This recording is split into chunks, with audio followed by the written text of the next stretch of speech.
கர்த்தருடைய பரிசுத்த நாமத்திற்கு மகிமை உண்டாகட்டும். எரேமியா தீர்க்கதரிசியின் புத்தகம் 6வது அதிகாரம் 16வது வசனத்தை வாசித்து கர்த்தருடைய வார்த்தை நாம் தியானம் செய்ய போகிறோம். வாசிங்க போல எரேமியா 6:16. வழிகளிலே நின்று பூர்வ பாதைகள் எவை என்று கேட்டு விசாரித்து நல்ல வழி எங்கே என்று பார்த்து அதிலே நடவுங்கள். அப்பொழுது உங்கள் ஆத்துமாவுக்கு இளைப்பாறுதல் கிடைக்கும். எல்லா கரங்களை உயர்த்தி ஆமென் சொல்லுமா. உங்கள் ஆத்துமாவுக்கு இளைப்பாறுதல் கிடைக்கும் என்று நல்லா கவனிங்க. நம்முடைய ஆத்துமாவுக்கு இளைப்பாறுதல் தேவன் கொடுத்திருக்கிறார். ஏனென்றால் தேவன் ஒவ்வொரு மனித ஆத்மாவும் தேவனுடைய சாயல், அவர்கள் தேவனுடைய புத்திரர்கள். அவர்களுக்கு மன நிம்மதி வேண்டும். ஆமெனா. ஒவ்வொரு மனிதனுக்குமே மன நிம்மதி வேண்டும். இந்த உலகத்தில் இருக்கிற ஒவ்வொரு மனுஷனும் என்ன பண்ணுறான்னா, அவனுடைய வாழ்க்கையில் ஒரு இளைப்பாறுதல் வேண்டும் என்று சொல்லி, ஒரு சமாதானம் வேண்டும் என்று சொல்லி ஒவ்வொரு மனிதனும் ஓடிக்கொண்டிருக்கிறான். உலகத்தில் இருக்கிற அத்தனை மனிதர்களுமே என் வாழ்க்கையில் ஒரு சமாதானம் வேணும், என் வாழ்க்கையில் ஒரு இளைப்பாறுதல் வேணும். சில பேர் அவங்களுடைய வாயை கொஞ்சம் திறந்து அப்படியே கொஞ்சம் ஸ்டார்ட் பண்ணுங்களேன். அவங்க சொல்கிற அந்த காரியங்கள்லாம் பார்க்கும்போது கேட்கறதுக்கு ரொம்ப சந்தோஷமாக இருக்கும். என் பிள்ளைங்களுக்கு எல்லாம் ஒரு நல்ல சொத்து சேர்த்து வச்சுட்டு, என் பிள்ளைங்க நல்லா படிக்க வச்சு, என் பிள்ளைங்களுக்கு ஒரு நல்ல வழி காட்டுட்டு நான் நிம்மதியாக கண்ணை மூடினா போதும் அப்படின்லாம் சொல்லுவாங்க நிறைய பேர். ஆமேனா. எல்லாருடைய லைஃப்லையுமே பார்த்தீங்கன்னா ஒரு நல்ல ஒரு பெரிய உயர்வை எதிர்நோக்கி, ஒரு நல்ல ஒரு பொசிஷனை எதிர்நோக்கி ஓடிக்கொண்டிருக்கிறார்கள், அவர்கள் இளைப்பாறுதல் வேண்டும் என்று சொல்லி. ஆனால் நம்முடைய ஆண்டவராகிய தேவன், நமது கர்த்தராகிய இயேசு கிறிஸ்து நம்மை அழைத்தது நோக்கமே என்னென்னா, வருத்தப்பட்டு பாரம் சுமக்கிறவர்களே நீங்கள் எல்லாரும் என்னிடத்திற்கு வாருங்கள், நான் உங்களுக்கு இளைப்பாறுதல் தருவேன். ஆமென் சொல்லுங்க.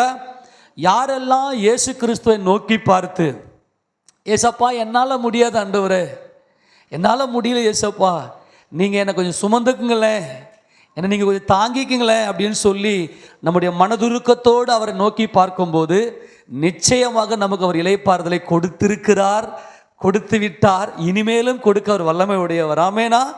ஆமேன் சொல்லாமா. எத்தனை பேர் ஏசப்பாவுடைய இளைப்பாறுதலை நீங்கள் வாங்கியிருக்கிறீங்க? கையை வைத்து ஆமேன் சொல்லுங்களேன். ஆமேனா. கர்த்தர் உங்களை ஆசீர்வதிப்பாராக. கர்த்தர் உங்களை நினைத்திருக்கிறார், உங்களுக்கு இளைப்பாறுதலை கொடுத்திருக்கிறார். ஆமேன் சொல்லுவோமா. சரி கவனிங்க. இந்த இடத்துல நல்லா கவனிங்க. நமக்கு ஒரு சின்ன ஒரு போராட்டம் அல்லது வாழ்க்கையே நமக்கு முடிந்து போகிற அந்த நேரத்தில் எங்களுக்கு எதுவுமே இல்லையாப்பான்னு சொல்லி வந்தபோது அவர் நமக்கு இளைப்பாறுதலை கொடுத்திருக்கிறார். அவர் அந்த நன்றி உணர்வோடு தான் நம்ம சபைக்கு வந்திருக்கிறோம். ஆமேனா. அந்த டேஸ்ட்டில் எசப்பா நீங்கள் எனக்கு நன்மை செஞ்சுருக்கிறீங்க, எனக்கு தொடர்ந்து நீங்கள் நன்மை செய்யுங்கப்பான்னு சொல்லி. ஆனால் ஒரு சில ஸ்டேஜில் இப்போது ஆண்டவர் நமக்கு என்ன சொல்கிறாருன்னா, நல்லா கவனிங்களேன், உலக தோற்றத்துக்கு முன்பதாகவே நம்ம எல்லாரை குறித்தும் தேவன் ஒரு திட்டம் வைத்திருக்கிறார். நான் சொல்கிறது ரொம்ப முக்கியம், கொஞ்சம் கூர்ந்து கவனிக்கணும். நமக்கு ஆண்டவர் இயேசுராஜாவை நோக்கி கூப்பிட்ட போது நமக்கு இளைப்பாறுதல் கொடுத்தார் அப்படின்னு சொன்னோம். நீங்களாம் கையை தூக்குனீங்க, கர்த்தர் உங்களை ஆசீர்வதிப்பாராக. அது என்ன இளைப்பாறுதல் அப்படின்னா, பூமியில் நமக்கு எல்லாருமே வாழ்ந்து கொண்டிருக்கிறோம், எல்லாருக்கும் ஒரு பிளான் இருக்குது, எல்லாரும் ஒவ்வொரு வழியில் போயின்னுக்கிறாங்க. நாமளும் அதே மாதிரி ஆசைப்பட்டோம். ஆனால் நமக்கு அது கிடைக்காத போது ஆண்டர்கிட்ட கேட்டப்போ ஆண்டர் நமக்கு கொடுத்துட்டாரு. ஆமேனா. இப்போ உள்ளே வந்துட்ட பிற்பாடு இப்போ அப்படியே ஸ்ட்ரகிள் ஆகி நிற்கிற மாதிரி இருக்கும். அப்படியே ஜாம் ஆகி அப்படியே வண்டி மூவே ஆக மாட்டேங்குது, எவ்வளவு தள்ளினாலும் மூவ் பண்ண முடியலையே அப்படின்ற மாதிரி நீங்கள் ஃபீல் பண்ணுவீங்க. உண்மையா இல்லையா? என்னடா இது, நம்ம வந்தோம், ஜெபம் பண்ணோம், ஆண்டவர் பட்டு சுகத்தை கொடுத்துட்டாரு, நமக்கு ஒரு நல்ல ஒரு வழியை காட்டினார், உள்ளே வந்துட்டோம். ஆனால் உள்ளே வந்துட்ட பிற்பாடு நான் இப்போ பயங்கரமாக ஆசைப்பட்டு என்னென்னமோ ஜெபிக்கிறேன், ஆனால் நடக்க மாட்டேங்குதுன்ற மாதிரி இப்போ நீங்கள் அப்படியே ஸ்ட்ரகிள் ஆகி நிற்கிற மாதிரி இருக்கும். நான் சொல்கிறத புரிஞ்சிக்க முடியுதா? கவனிங்க. அதுக்கு என்ன ரீசன் அப்படின்னா, நம்ம வெளியே இருந்தப்ப இயேசு ராஜாவை அறியாமல் இருந்த உலகத்தில் இருந்த அந்த காலத்தில் உலக ரீதியாக உலகம் போக்குற போக்கில் அந்த ஒரு டிசிஷனில் நம்ம போயின்னு இருந்தோம். ஆனால் சபைக்கு உள்ளே வந்துட்ட பிற்பாடு ராஜாதி ராஜாவாகிய கிறிஸ்து இயேசு நம்ம எல்லாரை குறித்தும் தனித்தனியே ஒரு நோக்கம் வச்சிருக்கிறார். தனித்தனியே ஒரு நோக்கம் இருக்கு. தனித்தனியே நோக்கம் இருக்கு. நம்ம போகிற அந்த பாதை தனித்தனியே ஒரு ஒரு ஒரு விஷயத்தை வச்சிருக்கிறார். ஒரு மாபெரும் ஒரு டெஸ்டினேஷன், ஒரு ஒரு இலைப்பாறுகிற ஒரு மகிமையை கர்த்தர் வைத்திருக்கிறார். இப்போ நம்ம உள்ளே வந்துட்டு நம்ம என்ன செய்யணும்னா அதை கண்டுபிடிக்கணும். என்னை குறித்து உங்கள் நோக்கம் என்னப்பா? அதனுடைய பரிமாணங்கள், தேவன் நமக்கு வைத்திருக்கிற அந்த ஒரு நன்மை, அந்த ஒரு இலைப்பாறுதல் சாதாரணமானது அல்ல. அது பயங்கர மகிமையானது. தேவரீர் உம்மிடத்தில் அன்பு கூறுகிறவர்களுக்கு நீர் ஆயத்தம் பண்ணி இருக்கிறவைகளை கண் காணவும் இல்லை, அவைகள் செவியில் கேட்கவும் இல்லை, அது மனிதனுடைய இருதயத்தில் தோன்றவும் இல்லை. அப்பேற்பட்ட ஒரு நன்மையான மகிமையான காரியங்களை கர்த்தர் நமக்கு வச்சுட்டு, நீ நின்று கொஞ்சம் பாருப்பா, உன் கண்ணை திறந்து பாருப்பான்னு சொல்கிறார். நம்ம கண்ணு திறக்கலை. இதை பற்றி தான் நம்ம இன்றைக்கி பார்க்க போகிறோம். இப்போ நல்லா கவனிங்க. நான் அடிக்கடி இந்த சுவிசேஷத்துக்கு இந்த வார்த்தையை நான் அதிகமாக பயன்படுத்துவேன். அதனால தான் நான் இந்த ட்ராக்ஸ் நானே எழுதும்போது கூட நீ எங்கே போகிற அப்படின்ற மாதிரி ஒரு கேள்வி கேட்டு எழுதிருப்பேன். அதை பாட்டாகவும் எழுதிட்டேன். மனிதனே மனிதனே உன்னை படைத்தது யாரு? மாயான உலகத்தில் நீ யாரு கூறு? ஆமேனா? இப்போ ஆண்டவர் என்ன சொல்கிறாருன்னா, ஒவ்வொருத்தரும் ஒரு பாதையில் போயின்னு இருக்கிறான். பாதையில் போய்கொண்டிருக்கிற ஒருவனுக்கு அவன் சேரும் இடம் அல்லது அவனுடைய டெஸ்டினேஷன் அவனுடைய மைண்டுக்கு நல்லாவே தெரியும். நம்ம இந்த சத்தியத்தை பல முறை நம்ம தியானம் செய்திருந்தாலும், இன்னைக்கு ஆண்டவர் இன்னைக்கு புதுசாக நம்மோடு பேச விரும்புகிறார், நம்மை மறுரூபப்படுத்த விரும்புகிறார். இதை நல்லா கொஞ்சம் கூர்ந்து கவனிங்க. ஒருத்தர் எங்கேயோ போகிறாரு. எங்கேப்பா போகிறீங்க அப்படின்னா முடிவை கையில் வச்சுக்கிட்டு தான் அவர் ஆரம்பத்தையே ஆரம்பிப்பார். உண்மையா இல்லையா? ஆமேனா? அவருக்கு முடிவு ரிசல்ட்டை வச்சுக்கின்னு தான் அவர் என்ன பண்ணுவார்னா அந்த காரியத்தை ஆரம்பிப்பார். ஆக நம்ம எல்லாருக்குள்ளேயுமே பார்த்தீங்கன்னா முடிவு நமக்கு ரொம்ப முக்கியம். நம்ம எந்த ஒரு காரியத்தை செய்தாலும் அதை நம்பிக்கையோடு செய்கிறோம். இப்போ சாப்பாடு செய்கிறாங்க, அவங்க என்ன பண்ணுறாங்க, இந்த டேஸ்ட்டில் இந்த குழம்பு நான் செய்ய போகிறேன் அப்படின்ற டேஸ்ட்டை முடிவை கையில் வச்சுக்கிட்டு தான் ஆரம்பிப்பாங்க. ஒருத்தர் துவங்குறாருன்னா அது முடிவை மைண்டில் வச்சுட்டு தான், அதுதான் அவருடைய டெஸ்டினேஷன், அதுதான் அவருக்கு இலைப்பாறுதல். நான் நினைக்கிறேன் இந்த காரியம் எனக்கு நடக்கணும்னு சொல்லி. இப்போ அதே போல் பிள்ளைங்க ஸ்கூலுக்கு போகிறாங்க, படிக்கிறாங்க, நான் இந்த வருஷத்தை நான் பாஸ் பண்ணிடுவேன் அப்படின்ற அந்த முடிவை மைண்டில் வச்சு தான் அவங்க போகிறாங்க. ஆனால் அநேக காரியங்களில் நமக்கு அது வாய்க்கிறது இல்லை. ஏன் அப்படி வாய்க்கிறது இல்லை அப்படின்னா, உன்னை குறித்து தேவனுடைய நோக்கம் வேறொன்றாக இருக்கும். ஆனால் நாம் என்ன செய்வோம்னாக்கா அந்த பழைய உலகத்தை விடமாட்டோம். இவள் தான் வித்தியாசம், முடிஞ்சு போச்சு. என்னை குறித்து தனியே ஒரு நோக்கம் இருக்கும், தேவனுக்கு என்று தனியே ஒரு நோக்கம் இருக்கும். உன்னை குறித்து பர்டிகுலராக உனக்காக நன்மைகளை மாத்திரம் நான் வைத்திருக்கிறேன், நன்மைகளை மட்டும் வைத்திருக்கிறேன். உன் கண்களை திறந்து நீ பார், வழிகளிலே நின்று ஃபஸ்ட்டு அப்படி ஸ்டாண்டர்ட் நின்று அப்படின்னா என்ன அர்த்தம் தெரியுமா? நின்று அப்படின்னா என்ன அர்த்தம் தெரியுமா? நீ என்ன பண்ண போற, நீ நீ நீ நீ எதை அடைய போகிறாய் என்பதை உன் சிந்தனையில் நீ என்ன கொண்டு வந்திருக்கிற, உன்னுடைய நன்மை என்ன, அதான் நின்று அப்படின்னு என்ன அர்த்தம்னாக்கா கொஞ்சம் யோசிச்சு பார். நீ அடைய போகிற நன்மை என்ன? கேள்வி வருதா? எத்தனை பேர் சொல்கிறது புரியுது? இப்போ எங்கேயோ போகிறீங்க, எங்கெங்க போகிறீங்க? பேரம்பாக்கம் போயிருங்க, ஒரு கிலோ பழம் ஒன்று வாங்கிட்டு வரலான்னு போகிறேன். நல்லா கவனிங்க. நீங்கள் வாங்கலை, முடிவு என்ன? வாங்கிக்கின்னு வரணும். ஆக அந்த ரிசல்ட்டு தான் நமக்கு ரொம்ப முக்கியம், அந்த முடிவு தான் நமக்கு ரொம்ப முக்கியம். அந்த முடிவில் தான் தேவன் நம்ம கையில் கொடுத்துட்டு, நம்மளை அழைத்த போது அந்த முடிவை நம்ம கையில் கொடுத்துட்டு, புரிஞ்சுக்க முடியுதா? முடிவை கொடுத்துட்டு ஸ்டார்ட் பண்ணுன்றாரு. வழியில் நின்று, ஓகே ஆண்டவரே எனக்கு நீங்கள் இதை வச்சிருக்கிறீங்க, இதை நான் வாங்கிக்க போகிறேன். ஆமேன். நின்று வழியில் நின்று அப்படியே கொஞ்சம் யோசிச்சு பாரு. இப்போ ஆண்டவர் சொல்றார், பூர்வ பாதைகள் எவை என்று கேட்டு விசாரி. இன்னைக்கு நான் போகிற இந்த பாதையில் எனக்கு ஒரு மாபெரும் இலைப்பாறுதல் வேண்டும். இந்த பூமியில் ஒரு நல்ல ஒரு தெய்வீக சுகம், சமாதானம், நல்ல ஒரு நன்மை, ஆசீர்வாதம், இவைகள் எல்லாம் என் வாழ்க்கையில் வரணும். முடிவில் நான் இலைப்பாறுதலுக்குள்ளே போகணும். ஆக நான் எந்த முடிவு எடுத்தாலும் அந்த முடிவில் ஒரு இளைப்பாறுதல் ஒரு வெற்றி இவைகள் வேண்டும் என்று சொன்னால் இங்கே தேவன் சொல்றாரு, ஃபர்ஸ்ட் நின்று பூர்வ பாதைகள் எதுன்னு பாரு. வேற ஒன்றும் இல்லை, உன் பிதாக்களினுடைய பாதை. உன் பிதாக்கள் எந்த பாதையில் நடந்தார்கள், அதான் பூர்வ பாதைகள். யார் அந்த பிதாக்கள்? ஆபிரகாம், ஈசாக்கு, யாக்கோபு, அப்படியே தாவீது. இவர்கள் எல்லாம் எந்த பாதையில் நடந்தார்கள்? ஏனென்றால் நான் ஆபிரகாமின் தேவனும் ஈசாக்கின் தேவனும் யாக்கோபின் தேவனும் ஆகிய உன் பிதாக்களின் தேவனாய் இருக்கிறேன். அதான் பூர்வ பாதை. ஏன் ஆண்டவர் பிதாக்களின் தேவன் என்று சொன்னார்? அவருடைய பாதை, அவர்கள் கடந்து போன அந்த வழி சரியான வழி.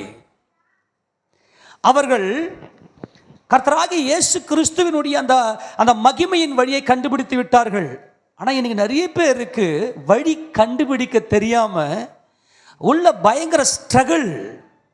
நான் உண்மையாக சொல்கிறேன், அநேக கிறிஸ்தவர்களுடைய பார்க்கும்போது ரொம்ப பாவமாக இருக்கும். ஏன் அப்படின்னா, உலகத்தில் இருக்கும்போது அவங்க என்னென்னலாம் பண்ணாங்களோ அந்த நினைவுகளோடவே இங்கே இருப்பாங்க.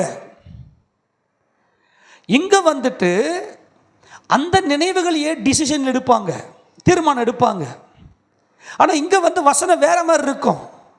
அவங்களால அந்த காரியத்தை செய்ய முடியாது. அவங்க அதையும் விட்டுட்டாங்க, இதையும் விட்டுட்டாங்க, நடுத்தரில் நிற்பாங்க. அவங்க வழியே தெரியாம விழி பிதுங்கி நிற்பாங்க. என்னடா இது? ஒன்றுமே அதை வெளியே சொல்ல முடியாமல் ஏகப்பட்ட பேர் உள்ளுக்குள்ளே குமிருக்கிறாங்க. தெரியுமா? நிறைய பேர் அது வெளியே சொன்னால் நம்மளை அவிசுவாசி அப்படி இப்படின்னு சொல்லிடுவாங்களா, அல்லது இவங்க வேஸ்ட்டு கேஸ் நம்ம சொல்லி நம்ம இவ்வளோ காலம் தச்சுக்கு வந்துருக்கிறோம், நமக்குள்ளே இவ்வளோ குழப்பம் இருக்குது, நம்ம போகிற பாதை சரியா? ஏன் நம்முடைய வாழ்க்கையில் ஒரு இளைப்பாறுதல் இல்லை? இன்றைக்கும் எதில் கை வச்சாலும் உடஞ்சி போதே, எல்லாம் விலகி போதே, எல்லாம் தோல்வியே சந்திக்கிறோமே. ஏன் அப்படின்னு சொல்லிட்டு பல குழப்ப நிலைகள் இன்றைக்கு அநேக விசுவாசுடைய வாழ்க்கையில். ஆனால் அதுக்கு தான் இப்போ கர்த்தர் சொல்கிறாரு, உனக்கு ஒரு நான் வழியை சொல்கிறேன், உனக்கு ஒரு வாய்ப்பு கொடுக்குறேன், உனக்கு ஒரு ஆலோசனை சொல்கிறேன், வழியில் நில்லு. அது என்ன அர்த்தம்? நீ எடுக்கிற அந்த தீர்மானம் எல்லாம் உன் பிதாக்களுடைய தீர்மானமா, உன் முற்பிதாக்களுடைய தீர்மானமா? சொல்ல போனா இந்த வேதத்தில் அது இருக்குதா? இந்த முழு வேதத்திலையும் நீ எடுக்கிற தீர்மானங்கள், நீ போற இந்த பாதையை, என்னது பாதை? ஒரு வீடு கட்டலான்னு நினைக்கிறேன், பிள்ளைக்கு கல்யாணம் பண்ணலான்னு நினைக்கிறேன், அல்லது என் பிள்ளை இப்படி படிக்க வைக்கலான்னு நினைக்கிறேன், ஒரு ட்ரெஸ் எடுக்க நினைக்கிறேன், அல்லது ஒரு பிஸ்னஸை ஸ்டார்ட் பண்ண போகிறேன், எந்த ஒரு காரியமாக இருக்கட்டும். இப்போ உதாரணத்துக்கு இப்போ கூட பாருங்களேன், நிறைய பேருக்கு போய் ஜவுளி கடைக்கு போய் ட்ரெஸ் எடுக்க போவோம். போயிட்டு ட்ரெஸ் எடுத்துக்குன்னு திருப்தியாகவே இருக்காது. ஐயோ அது அவசரப்பட்டு இதை எடுத்துட்டேனே, அது நல்லா இருந்துச்சு அப்படின்னு நிறைய குழப்பங்கள். இன்னைக்கு எல்லா விஷயத்துலையுமே இன்னைக்கு நிறைய குழப்பங்கள். அதுக்கு என்ன காரணம் அப்படின்னா, என்னை குறித்த தனிப்பட்ட ரீதியில் என் தேவனுக்கு ஒரு தீர்மானம் உண்டு. ஆமென் சொல்லாமா? ஃபர்ஸ்ட் பாயிண்ட்டை புரிஞ்சுக்கினீங்களா? என்னை குறித்து என் தேவனுக்கு ஒரு தீர்மானம் உண்டு. நான் எந்த வழியில் போய் எனக்குரியதை நான் பெற்றுக்கொள்ள வேண்டும். இந்த உலகத்திலேயே நீ ஒரு ஆள் தான் நீயா இருக்கிற, தெரியுமா? நீ தான். உன்னை போல உன் வழியை போல இன்னொருத்தர் வழி சத்தியமாக கிடையாது. உலகத்திலேயே உன் பேரில் உன்னுடைய பிறப்பு, உன் வளர்ப்பு, உன்னுடைய நடைமுறை, இந்த உலகத்திலே நீ தனியாள். கர்த்தர் உனக்காக தனியாக ஒரு வழியை வச்சு, இந்த வழியில் நீ ஓடுமா, இந்த வழியில் வா, உனக்கு நான் நியமித்திருக்கிறதை நான் உனக்கு பூரணமாய் கொடுப்பேன் என்று கர்த்தர் அழைக்கிறார். ஆனால் இதில் பெரிய பிரச்சனை என்னன்னா, அந்த உலகம் நம்மை விட மாட்டேங்குது. தேவன் தெளிவாக இந்த வேதத்தில் என் வழியை எழுதி வைத்திருக்கிறார். நான் எந்த வழியில் போகணும்னு சொல்லி, என் பிதாக்கள் எப்படி கடந்து போனார்கள் என்று சொல்லி இந்த வேத பிரமாணத்தில் தேவன் தெளிவாக எழுதி வைத்திருக்கிறார். ஆனால் என்ன பிரச்சனை அப்படின்னா, என்னுடைய அந்த பழைய உலக வாழ்க்கை, அந்த அனுபவங்கள், அந்த பழைய அந்த வாழ்க்கை மெத்தடு, அது அப்படியே இந்த இங்கே சபையில் வருது. இயேசு கிறிஸ்துக்கு முன்பதாக நம்ம அதை அப்படியே அப்ளை பண்ணின்னு உள்ளே உட்காந்துருக்கிறோம். அதனால் தான் நம்முடைய காரியங்கள் வாய்க்கிறது இல்லை. அப்போ ஆண்டவர் இங்கே சொல்கிறாரு, வழிகளில் நின்று பூர்வ பாதைகள் எவை என்று கேட்டு விசாரித்து. ஆமென். கேட்டு என்ன பண்ணணுமா சொல்லுங்க, கேட்டு என்ன பண்ணணுமா? விசாரிக்கணுமா? கேட்டு விசாரிக்கணும். அப்போனா நிறைய பயிற்சி எடுக்கணும், நிறைய பிரசங்கங்களை கேட்கணும். இந்த ஆதியாகமத்திலிருந்து வெளிப்படுத்தின விசேஷம் வரைக்கும் நம்முடைய 24 மணி நேர வாழ்க்கையில் நாம் எடுக்கிற தீர்மானங்கள் அத்தனையும் வேதத்தில் இருக்கு. நம்ம சாப்பிட்ற சாப்பாடு எப்படி சாப்பிட்ணும், என்ன சாப்பாடு சாப்பிட்ணும், எந்த வேலையில் சாப்பிட்ணும், எப்படி உடுத்தணும், ஏன் உடுத்தணும், எத்தனை மணிக்கு எழுந்திருக்கணும், இந்த அத்தனை ஆக்டிவிட்டீஸும் பார்த்தீங்கன்னாக்கா இந்த வேதத்தில் தெளிவாக இருக்குது. இப்போ என்ன பிரச்சனைன்னா, முன்னாடி நான் உலகத்தில் இருந்தேன் அந்த பழைய மனிதனா, அல்லது இந்த வேதத்தை என் இருதயத்திலே பதித்து வைத்து புதிதாக நான் தீர்மானம் இந்த வேதத்திலிருந்து டிசிஷன் எடுக்கிறேனே, இந்த புதிய மனிதனா? நம்ம புதிய மனிதனா மாறி இருக்கிறோமா, அல்லது இன்னும் பழைய மனிதனாகவே உலகத்தின்படியே தீர்மானங்கள் எடுக்கிறோமா? இதுதான் கேள்வி. அந்த பழைய தீர்மானங்கள், பழைய எண்ணங்கள், பழைய திட்டங்களை தான் இங்கே வந்து உட்காந்துக்கணும். ஆண்டவரை எனக்கு இப்படி கொடுங்க, எனக்கு அப்படி கொடுங்கன்னு சொன்னால் அது வேலைக்காகாது. அதனால் என்ன, உங்களுக்கே கேள்வி வந்துடும், உண்மையிலேயே ஆண்டவர் இருக்கிறாரா? அநேகம் பேருக்கு வந்து நிறைய பின்மாற்றத்துக்கு போகிறதுக்கு என்ன காரணம் அப்படின்னா, உலகத்தில் போட்ட திட்டங்களை எடுத்தாந்து சபையிலேருந்து வந்து உட்கார வச்சுன்னு கேட்டுன்னு இருப்பாங்க. அது நடக்காது. சர்ச்சைக்கு போய் மாட்டேனாவா? இந்த சோர்வுக்கெல்லாம் காரணம் என்னன்னா, இது தெளிவில்லை. ஆனால் சபைக்கு உள்ளே வந்துட்டு, நான் சொல்கிறதுல ரொம்ப முக்கியம், அதை புரிஞ்சுக்கணும். சபைக்கு உள்ளே வந்துட்டு தெளிவான தீர்மானங்கள் எடுக்கணும். முன்னாடி உலகத்தில் நான் தீர்மானம் எடுத்தேன் என்னென்னமோ உலகத்தின்படி, அது வாய்க்காது. சபைக்குள்ளே வந்துவிட்டு ஆதியாகமத்திலிருந்து வெளிப்படுத்தின விசேஷம் வரைக்கும் பூர்வ பாதைகள் இருக்கிறது, நம்முடைய பிதாக்கள் நடந்த பாதைகள் இருக்கிறது, அப்படியே முடிவு இருக்கிறது, அப்படியே முடிவு இருக்கிறது. அவங்க கடந்த அந்த ஆரம்பித்த அந்த பாதையிலே முடிவு இருக்கிறது. அப்போ அந்த சத்தியத்தை நல்லா உள்ள உட்கிரகித்து தேவ சமூகத்தில் வச்சு ஒவ்வொரு அசைவிலையும் இந்த வசனம் வெளிப்படும் பாருங்க. ஒவ்வொரு அசைவு, நாம் எடுக்கிற ஒவ்வொரு தீர்மானங்களும், நாம் கடந்து போகிற ஒவ்வொரு அந்த அந்த பாதையிலையும் இந்த வசனத்தின்படி நம்ம எடுக்கும் தீர்மானங்கள் அப்படியே கர்த்தர் வாய்க்க செய்வார். எல்லாரும் ஆமென் சொல்லுவோமா? உன்னை குறித்து தனிப்பட்ட ரீதியில் உன்னை குறித்து தேவன் என்னென்ன நோக்கங்கள் வச்சிருக்கிறது, இந்த வசனங்கள் அப்படியே உனக்கு ஞாபகப்படுத்தி அந்த வசனம் உன்னை அப்படியே நடத்தும், அப்படியே உன்னை நடத்தும். அதுதான் நீங்கள் ஆண்டவர் சொல்ற, நீ சுகமாக இருக்கணும்னா இந்த வழி, நல்லா கவனிங்க, இந்த வேதத்தின் வழி. சொல்லுங்க, என்ன வழி? வேதத்தின் வழி. இந்த வேதத்தின்படியே நடக்கிற உத்தம மார்க்கத்தார் பாக்கியவான்கள். இந்த பரிசுத்த வேதத்தின்படியே நடக்கிற உத்தம மார்க்கத்தார் எப்படிப்பட்டவங்க?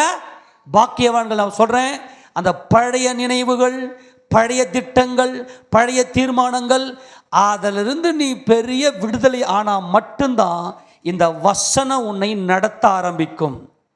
அந்த வசனத்தின் பாதையில், அந்த வழியில் நீ கடந்து போக முடியும். ஒரு சில வசனம் வேகமாக எடுத்துங்க. 119 சங்கீதம் 1-2 வசனம் வாசிங்களேன். 119 சங்கீதம் 1-2 வசனம். கர்த்தருடைய வேதத்தின்படி நடக்கிற, கர்த்தருடைய வேதத்தின்படி நடக்கிற உத்தம மார்க்கத்தார் பாக்கியவான்கள், உத்தம மார்க்கத்தார் பாக்கியவான்கள். அவருடைய சாட்சிகளை கைக்கொண்டு, அவருடைய சாட்சிகளை கைக்கொண்டு அவரை முழு இருதயத்தோடு, அவரை முழு இருதயத்தோடும் தேடுகிறவர்கள் பாக்கியவான்கள். எல்லாரும் ஆமென் சொல்லுங்க பார்க்கலாம். இந்த பாக்கியத்தை கொடுப்பதற்காகத்தான் தேவன் நம்மை அழைத்து இந்த வேதத்தை நம் கையிலே கொடுத்து, தபாருமா நீ முன்னாடி சிந்திச்ச பத்தியா உலக ரீதியா, அந்த உலக ரீதியில் என்ன இருக்கும்? அப்பா சொல்லி கொடுத்துருப்பாரு, தாத்தா சொல்லி கொடுத்துருப்பாரு, அம்மா சொல்லி கொடுத்துருப்பாங்க, சகோதரர்கள், நண்பர்கள், அப்புறம் இந்த உலகம் உனக்கு சொல்லி கொடுத்துருக்கோம், இந்த ஊர் உனக்கு சொல்லி கொடுத்துருக்கோம். அதெல்லாம் அப்படியே ஸ்டோராக இருக்கும். அந்த வாழ்க்கையை தான் சர்ச்சுக்குள்ளே வந்தோம் வாழணும்னு நீ நினைப்ப. அதுதான் நடக்காது, அதுதான் நடக்கலை. சொல்லிட்டு புரிஞ்சு போச்சா? 100% அந்த மெமரியை ஃபுல்லாக லாஸ் ஆக்கிட்டு டெலீட் பண்ணிட்டு இந்த வேதத்தின் வழியில், நான் சொல்றது வழியில், வேதத்தின் வழியில், வழி வழி, the way of the word of Lord. ஆமெனா? கர்த்தருடைய இந்த வார்த்தை, நான் சொல்றது வழி உனக்கு கிளியரா தெரியணும். இந்த வழி உனக்கு, கர்த்தருடைய வழி உனக்கு எப்படி தெரியும் அப்படின்னா, பைபிளை படிச்சா தெரியாது, பைபிளை தியானிச்சா தான் தெரியும். ஒரு மனுஷன் கர்த்தருடைய வழியில தான் நடக்கிறான் அப்படின்னா அவன் தியானிக்கிறான். அந்த பரிசுத்தவான் கர்த்தருடைய வசனத்தை தியானிச்சு தியானிச்சு தியானிச்சு தியானிச்சு இந்த பழைய எண்ணங்கள், பழைய சுபாவங்கள், பழைய திட்டங்கள், பழைய வைராக்கியங்கள் எல்லாம் அப்படியே டெலீட் ஆயிட்டு, அப்படியே அவனுடைய வழி, அவன் நடக்கிற அந்த பாதை பார்த்தீங்கன்னா அவ்வளவு மகிமையா கர்த்தருடைய சமூகத்தில் வழி விலகாம, வலதுபுறமாகிலும் இடதுபுறமாகிலும் வழி விலகாம, என்னை குறித்து கர்த்தர் என்ன திட்டத்தை வச்சிருக்கிறாரோ, நோக்கத்தை வச்சிருக்கிறோ, அதை நோக்கி கரெக்டாக ஓடிக்கினே இருப்பான். அவன் வழி பிசகவே பிசகாது. ஆமேனா? நான் சொல்ல புரிஞ்சு போச்சா? எந்த ஒரு மனுஷன் இந்த வேதத்தின்படி, கர்த்தருடைய வேதத்தின்படி நடக்கிற அந்த வழியில் நடக்கிற உத்தமர்கள், அவர்கள் தான் பாக்கியவான்கள். இப்போ நான் மறுபடியும் சொல்கிறேன், தேவ சமூகத்துக்கு வந்து, அப்பா என்னை குறித்த உங்கள் சித்தம் என்னன்னு சொல்லிட்டு உட்காந்து பைபிளை பிடிச்சிக்குவான். பைபிளை திருப்பிக்கின்னு நல்ல ஸ்டடி, நல்ல ரீட் பண்ண, ஸ்டடி பண்ணணும். ரீட் பண்ணுறதுல ஸ்டடி பண்ணணும். நல்லா ஸ்டடி பண்ணிவிட்டு ஃபஸ்ட்டு பைபிளை வந்து ரீட் பண்ணணும், வாசிக்கணும். அப்புறமா படிக்கணும். படிக்கிறது என்பது என்னென்னா ஆராய்ந்து பார்க்கணும். இது ஆராய்ந்து பார்த்ததும் என்ன வரும்னா தியானம் வரும். ஆராய்ந்து பார்த்தா தியானம் வரும். இந்த தியானத்திலிருந்து அவனுடைய வழியை சூஸ் பண்ணுவான் பாருங்க, அவனுக்கு தான் வழி வாய்க்கும். அவன் போகிற பாதை தான் மகிமையாக இருக்கும். இப்போ ரொம்ப சிம்பிளாக ஒவ்வொரு மனிதனும் ஒவ்வொரு வழியில் போகிறான். இந்த மனிதன் தேவனுடைய வழியில் தான் போகிறான்னு எப்படி நம்ம கண்டுபிடிச்சிடலாம் அப்படின்னு சொன்னால், அந்த மனிதனுடைய ஒவ்வொரு அசைவிலையும் தேவ சித்தம், தேவ மகிமை மாத்திரம் வெளிப்படும். இந்த மனுஷன், இந்த ஒரு ஆள் அல்லது இந்த ஒரு சகோதரி, இவங்க கண்டிப்பாக தேவனுடைய வழியில் தான் இவங்க போகிறாங்க.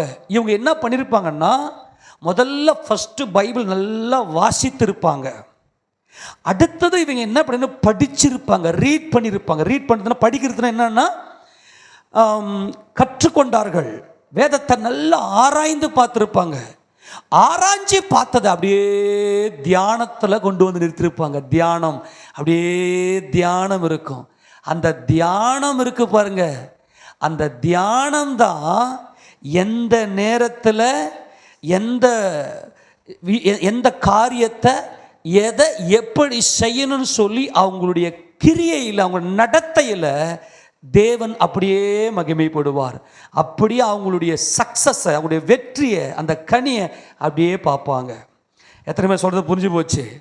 ஏன் இன்னைக்கு நம்முடைய வாழ்க்கை வாய்க்க மாட்டேங்கிறது? என் வாழ்க்கையில் ஏன் இந்த காரியம் வாய்க்காமற் போகிறது? அதுக்கு காரணம்னா, நீ கர்த்தருடைய வழியில் இன்னும் போகலை. அப்போ கர்த்தருடைய வழி அப்படின்னா முதல்ல நல்லா ரீட் பண்ணியிருக்கணும். வேதத்தை வாசித்திருக்கணும்.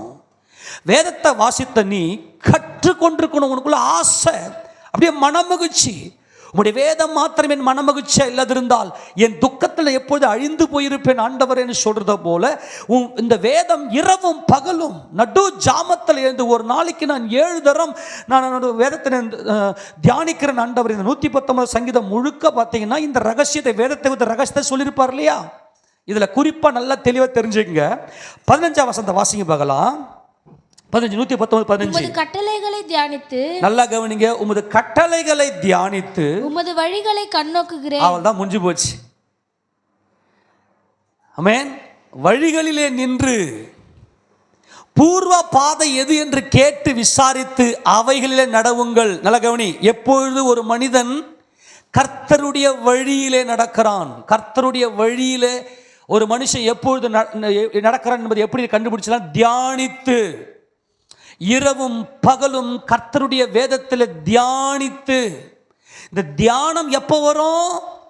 பைபிளை கற்றிருக்க வேண்டும், கற்றுக்கொண்டிருக்க வேண்டும். வேதத்தில் எத்தனை புத்தகம் இருக்கு, பழைய ஏற்பாடு எத்தனை, புதிய ஏற்பாடு எத்தனை, ஆதியாகமத்தில் என்ன ரகசியம் இருக்கு, ஆபிரகாம் ஏன் தேவன் அழைத்திருக்கிறார், யூதான்னா என்ன, யூதா கோத்திரம்னா என்ன, லேவி கோத்திரம் என்ன, ஆசாரிய கோத்திரம் என்ன, நியாயாதிபதிகள்னா யாரு, ராஜாக்கள்னா யாரு, இது எல்லாம் வேதத்தை நல்லா நீ என்ன பண்ண, ஃபர்ஸ்ட் கற்றுக்கொண்டிருக்க வேண்டும். கற்றுக்கொண்டால் தான் தியானத்துக்கு வரும். ஆக நல்ல வேதத்தை படிச்சிருக்கணும், அப்புறம் நல்ல வேதத்தை கற்று இருக்கணும்.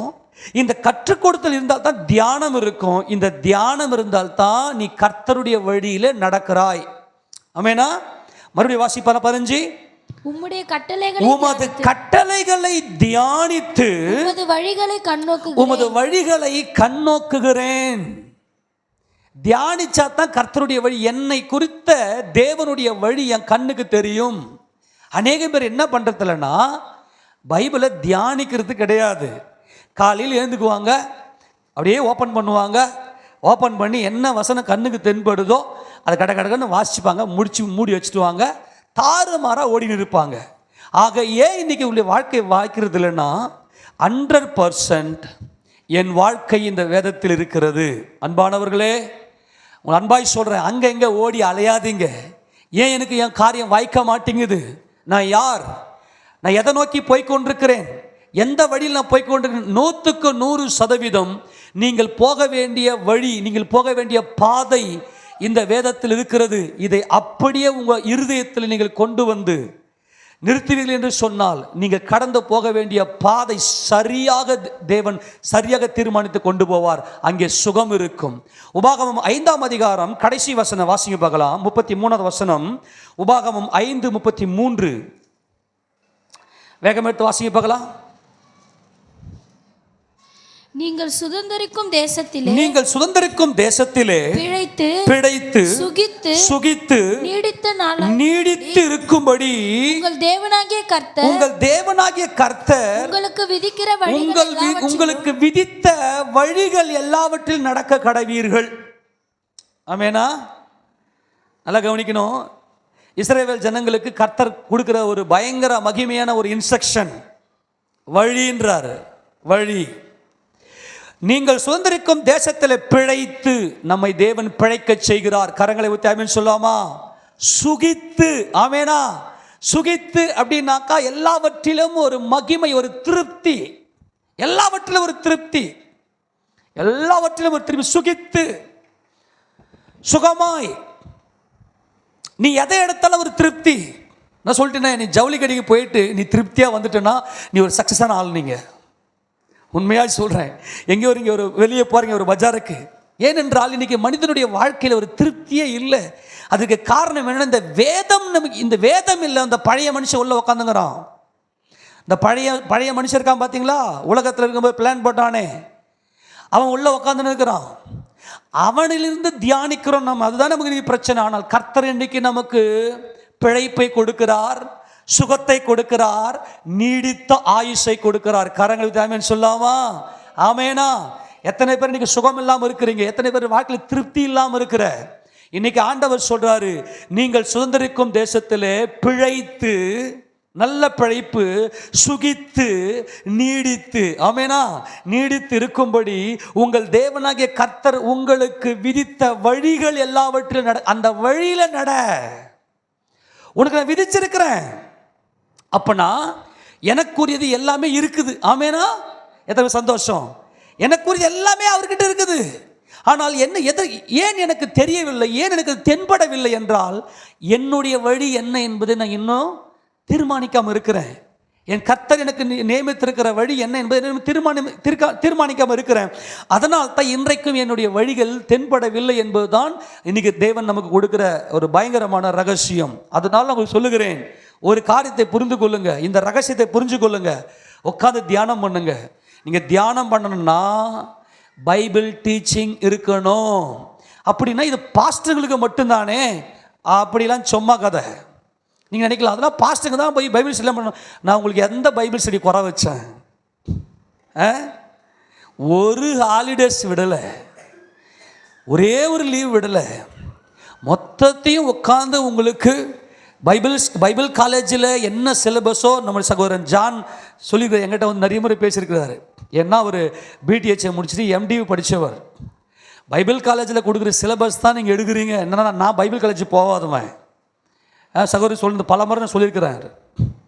நீங்கள் கூட ஒரு சிலபஸ் கூட பண்ணலாமே தரலாமா, எல்லாம் அங்கே கொடுக்குற சிலபஸ் மாதிரியே தான் இருக்குது, அப்படியே அச்சேசலான்னு சொல்லி கர்த்தராகிய இயேசு பரிசுத்த மகிமைப்படுவதாக அந்த டீச்சிங் உங்கள் மைண்டில் இருக்குமே ஆனால் ஆட்டோமேட்டிக்காக தியானம் வந்துடும். அந்த தியானத்தில் தான் வழி பிறக்கும். இப்போ சில பேர் என்ன பண்ணுவீங்கன்னா, பிரதர் நான் இதை செய்யலாமா அதை செய்யலாமான்னு வந்து அந்த நேரத்தில் வந்து கேட்பீங்க. அது தப்பு. அது நான் என்ன பண்ண செய்யுங்கன்றவேன், நல்லது கெட்டதெல்லாம் செய்யுங்கன்றவேன். என்னக்கா உங்கள் மனசு அது மேலே வச்சுட்டு உங்கள் மனசை நான் உடைக்கக்கூடாது. அதுக்கப்புறமா உங்களுக்கே உணர்வு வருகிற வரைக்கும் தேவன் அதுக்கு உதவி செய்வாராக. ஆமேனா? இப்போ நல்லா கவனிங்க. அப்போ ஆண்டவர் சொல்கிறாரு, பாலும் தேனும் ஓடுகிற இந்த தேசம் என்பது பிழைக்கிற தேசம், அது சுகித்திருக்கிற தேசம், அது நீடித்திருக்கிற தேசம். அந்த பாலும் தேனுமாகிய கர்த்தராகிய இயேசு கிறிஸ்து நம்மை அழைத்திருக்கிறார். ஏன் இன்னைக்கு நமக்கு பிழைப்பில்லை? ஏன் இன்னைக்கு போய் மற்றவங்கிட்ட போய் கை நீட்டுறோம்? ஏன் இன்னைக்கு ஒரு சுகம் இல்லை? ஏன் ஒரு திருப்தி இல்லை? ஏன் இன்னைக்கு ஒரு பயம்? இன்னைக்கு கர்த்தர் சொல்லிட்டாரு, அந்த வழியில் நடக்கிறதுக்கு மாத்திரம் ஜாக்கிரதை. ஆமெனா? அப்போ அவருடைய வழி என்பது என்ன? எடுத்து வாசிங்க பார்க்கலாம். உபாகமம் 11 உபாகமம் 11:22 வாசிங்களா. 22. நீங்கள் உங்கள் தேவனாகிய கர்த்தரிடத்தில் அன்பு கூர்ந்து, நல்லா கவனிங்க, நீங்கள் உங்கள் தேவனாகிய கர்த்தரிடத்தில் அன்பு கூர்ந்து அவர் வழிகளில் எல்லாம் நடந்து அவரை பற்றி கொண்டிருக்கும்படி நான் உங்களுக்கு செய்ய கற்பிக்கிறேன். நல்லா கவனிங்க, நல்லா கவனிங்க, இதான் வழி. நான் உங்களுக்கு செய்ய, நல்லா கவனிங்க, நீ என்ன செய்யற? நல்லா கவனிங்க, நீ என்ன செய்யற? நான் உங்களுக்கு ரொம்ப சிம்பிளாக சொல்லி கொடுத்தலையா, நீ கருவாட்டு குழம்பு வைக்கிறதா இருந்தா கூட அது கர்த்தருடைய சித்தமா? ஞாபகம் தான் இல்லையா? ஆமாம், நீ என்ன செய்யற? நீ என்ன செய்யற? சரி, உதாரணத்துக்கு நீங்கள் துணி துவைச்சு நிற்கிறீங்கன்னு வச்சுங்களேன். வெளியில் இருக்கிறவங்களை பார்க்கும்போது, எப்பா எவ்வளோ ஒரு துணியை வச்சுன்னு அந்த சகோதரி எவ்வளோவா துவைச்சு நிற்கிறாங்க பாருங்களேன் அப்படின்ற மாதிரி இருக்கும். நல்லா கவனிங்க, பார்க்குறதுக்கெல்லாம் சூப்பராக தான் இருக்கும். ஆனால் இது கர்த்தருடைய வழியா என்பதில் ரொம்ப ஆராய்ஞ்சு பார்க்கணும். என்னது, இவங்க என்ன பண்ணுவாங்கன்னா, மவனை சண்டை போட்டிருப்பார், இவர் ஏதோ வாய் விட்டுருப்பார், பாவம் இவருக்கு என்ன பிரச்சனையோ ப்ரெஷரில் வாய் விட்டுருப்பார். அக்கா என்ன பண்ண, இறா உன்னை சேர்த்து வச்சுக்கிறேன்னு சொல்லணும், சோறு பட சாவடிக்கிறேன்னு சொல்லிட்டு வேணும்னு இருக்கிற சேர்த்து வச்ச மொத்த துணி எடுத்துன்னு போய் வச்சுக்கின்னு அப்படியே தோச்சு நிற்கும். இவரா வந்து சாப்பாடு கேப்பாடு செஞ்சு சோறுகிற போடுறோம், அவனை வயிறு எரிஞ்சின்னு உட்காந்துருப்பார்.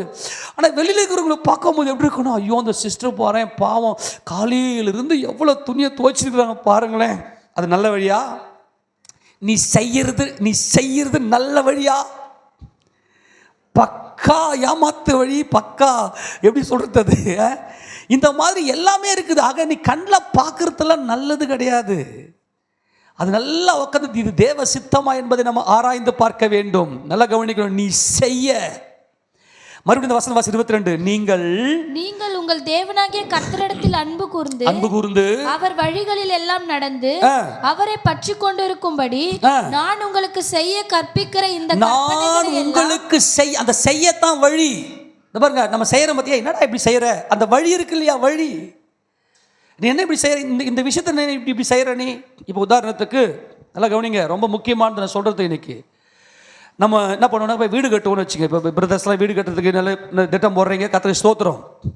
இப்போ என்ன பண்ணுவாங்கனாக்கா, இப்போ ஒரு மேஸ்திரி வருவார். மேஸ்திரி வந்து அங்கே பூஜை போடுவார் வீட்டுக்கு.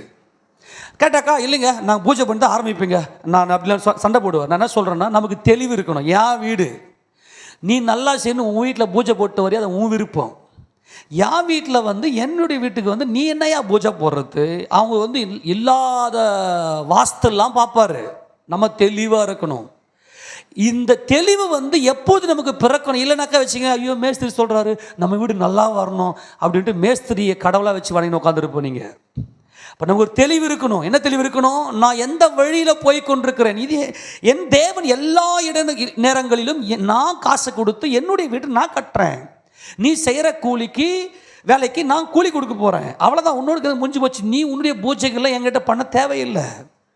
நிறைய இடங்களில் நம்ம என்ன பண்ணோம்னா சோரம் போயிட்டுருப்போம். இப்படி காரணம் என்னன்னாக்கா, இந்த வேர்ல்டு சிஸ்டத்தை, அந்த பழைய மெத்தடை என்ன செய்யணும் என்பதை உலகத்தில் கற்று வந்துருப்போம் பாருங்க, அது அப்படி இங்கேயும் கிரியை செய்யும்.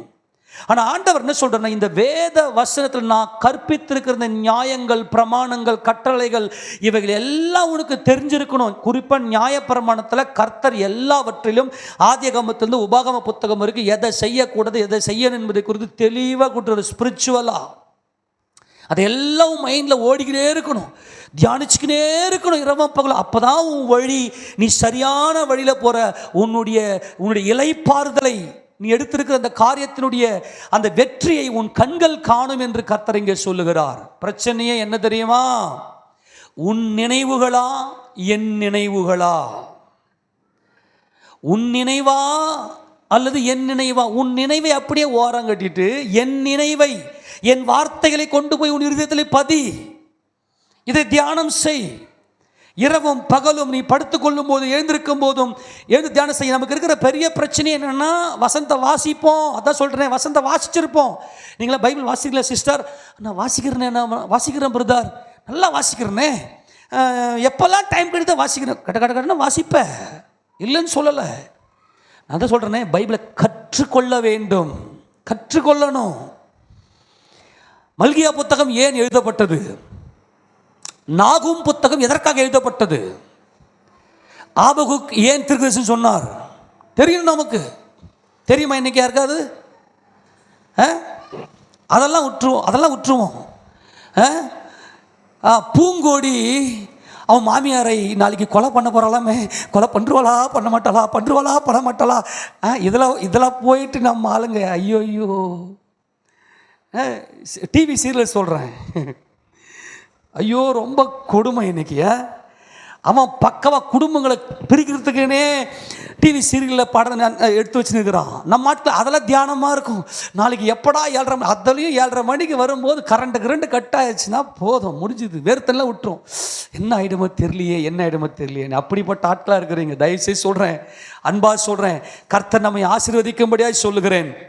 கர்த்தருடைய அந்த வழியில் நாம் என்ன செய்ய வேண்டும் என்பதை குறித்த அந்த நினைவுகளை கொண்டு வாங்க. என்ன பிரச்சனை தெரியுமா? பெரிய பிரச்சனை தெரியுமா? ஏன் இன்னைக்கும் தேவன் துக்கப்பட தெரியுமா? அந்த பழைய மனுஷன், அந்த பழைய தீர்மானங்கள், அந்த பழைய வாழ்க்கையில் நம்ம செஞ்ச அநேக காரியங்களை சபைக்குள்ளே கொண்டு வந்துட்டு தீர்மானத்தை எடுத்து உட்காந்துருப்போம் இன்னைக்கு. இதுதான் ஆண்டவர் சொல்கிறார் பாருங்களேன். ஏசாயா தீர்க்கதரிசன புத்தகத்தில் 65ஆம் அதிகாரத்தில் 2ஆம் வசனம் வாசிக்க பார்க்கலாம். 65:2. நலம் அல்லாத வழியிலே தங்கள் நினைவுகளின்படி நடக்கிற, வெயிட், எதன்படி நடக்கிற? எல்லாம் புரிஞ்சு போச்சா? நலம் அல்லாத வழியில எதன்படி?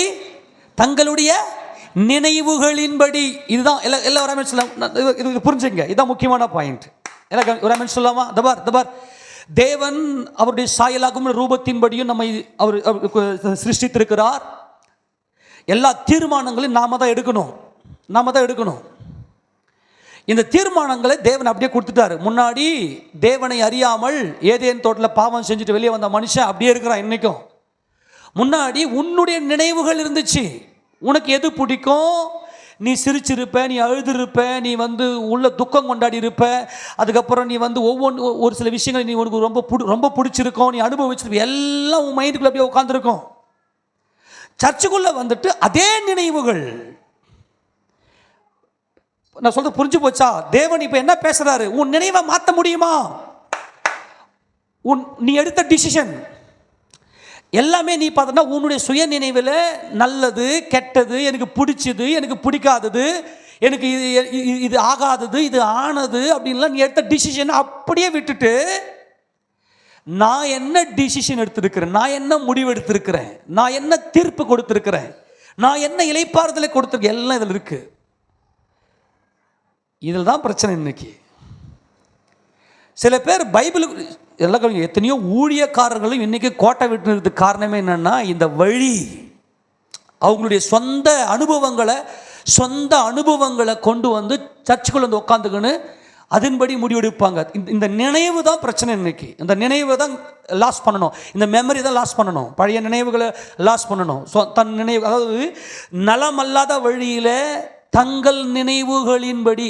அதுதான் ஏசப்பா சொல்ற, உன் நினைவுகள் என் நினைவுகள் அல்ல, உன்னை குறித்து நான் வைத்திருக்கிற திட்டத்தை நீ வச்சிருக்கிற ஒரு திட்டம் அது ரொம்ப சின்னது, அது ரொம்ப குறுகினது, அது ஒரு வட்டம் போட்டு வச்சுக்கின்னு அங்கேயே உட்காந்துங்கிற நீ. உன்னை குறித்த நோக்கம் அது அல்ல, வெளியே வான்றாரு. அந்த வட்டத்தை விட்டு வெளியே வா. உனக்காக நான் வைத்திருக்கிற வழிகள் விசாலமானவைகள். அப்ப தெளிவா சொல்றாங்க, நலம் அல்லாத வழியிலே தங்கள் நினைவுகளின்படி நடக்கிற முரட்டாட்டம்ன்றாரு. இது முரட்டாட்டம், இது முரட்டாட்டம். அப்ப ஆண்டவர் இங்க சொல்ற 55 வாசிங்க பார்க்கலாம். ஏசாயா தீர்க்கதரிசன புத்தகம் 55 8 வசனம் வாசிங்க.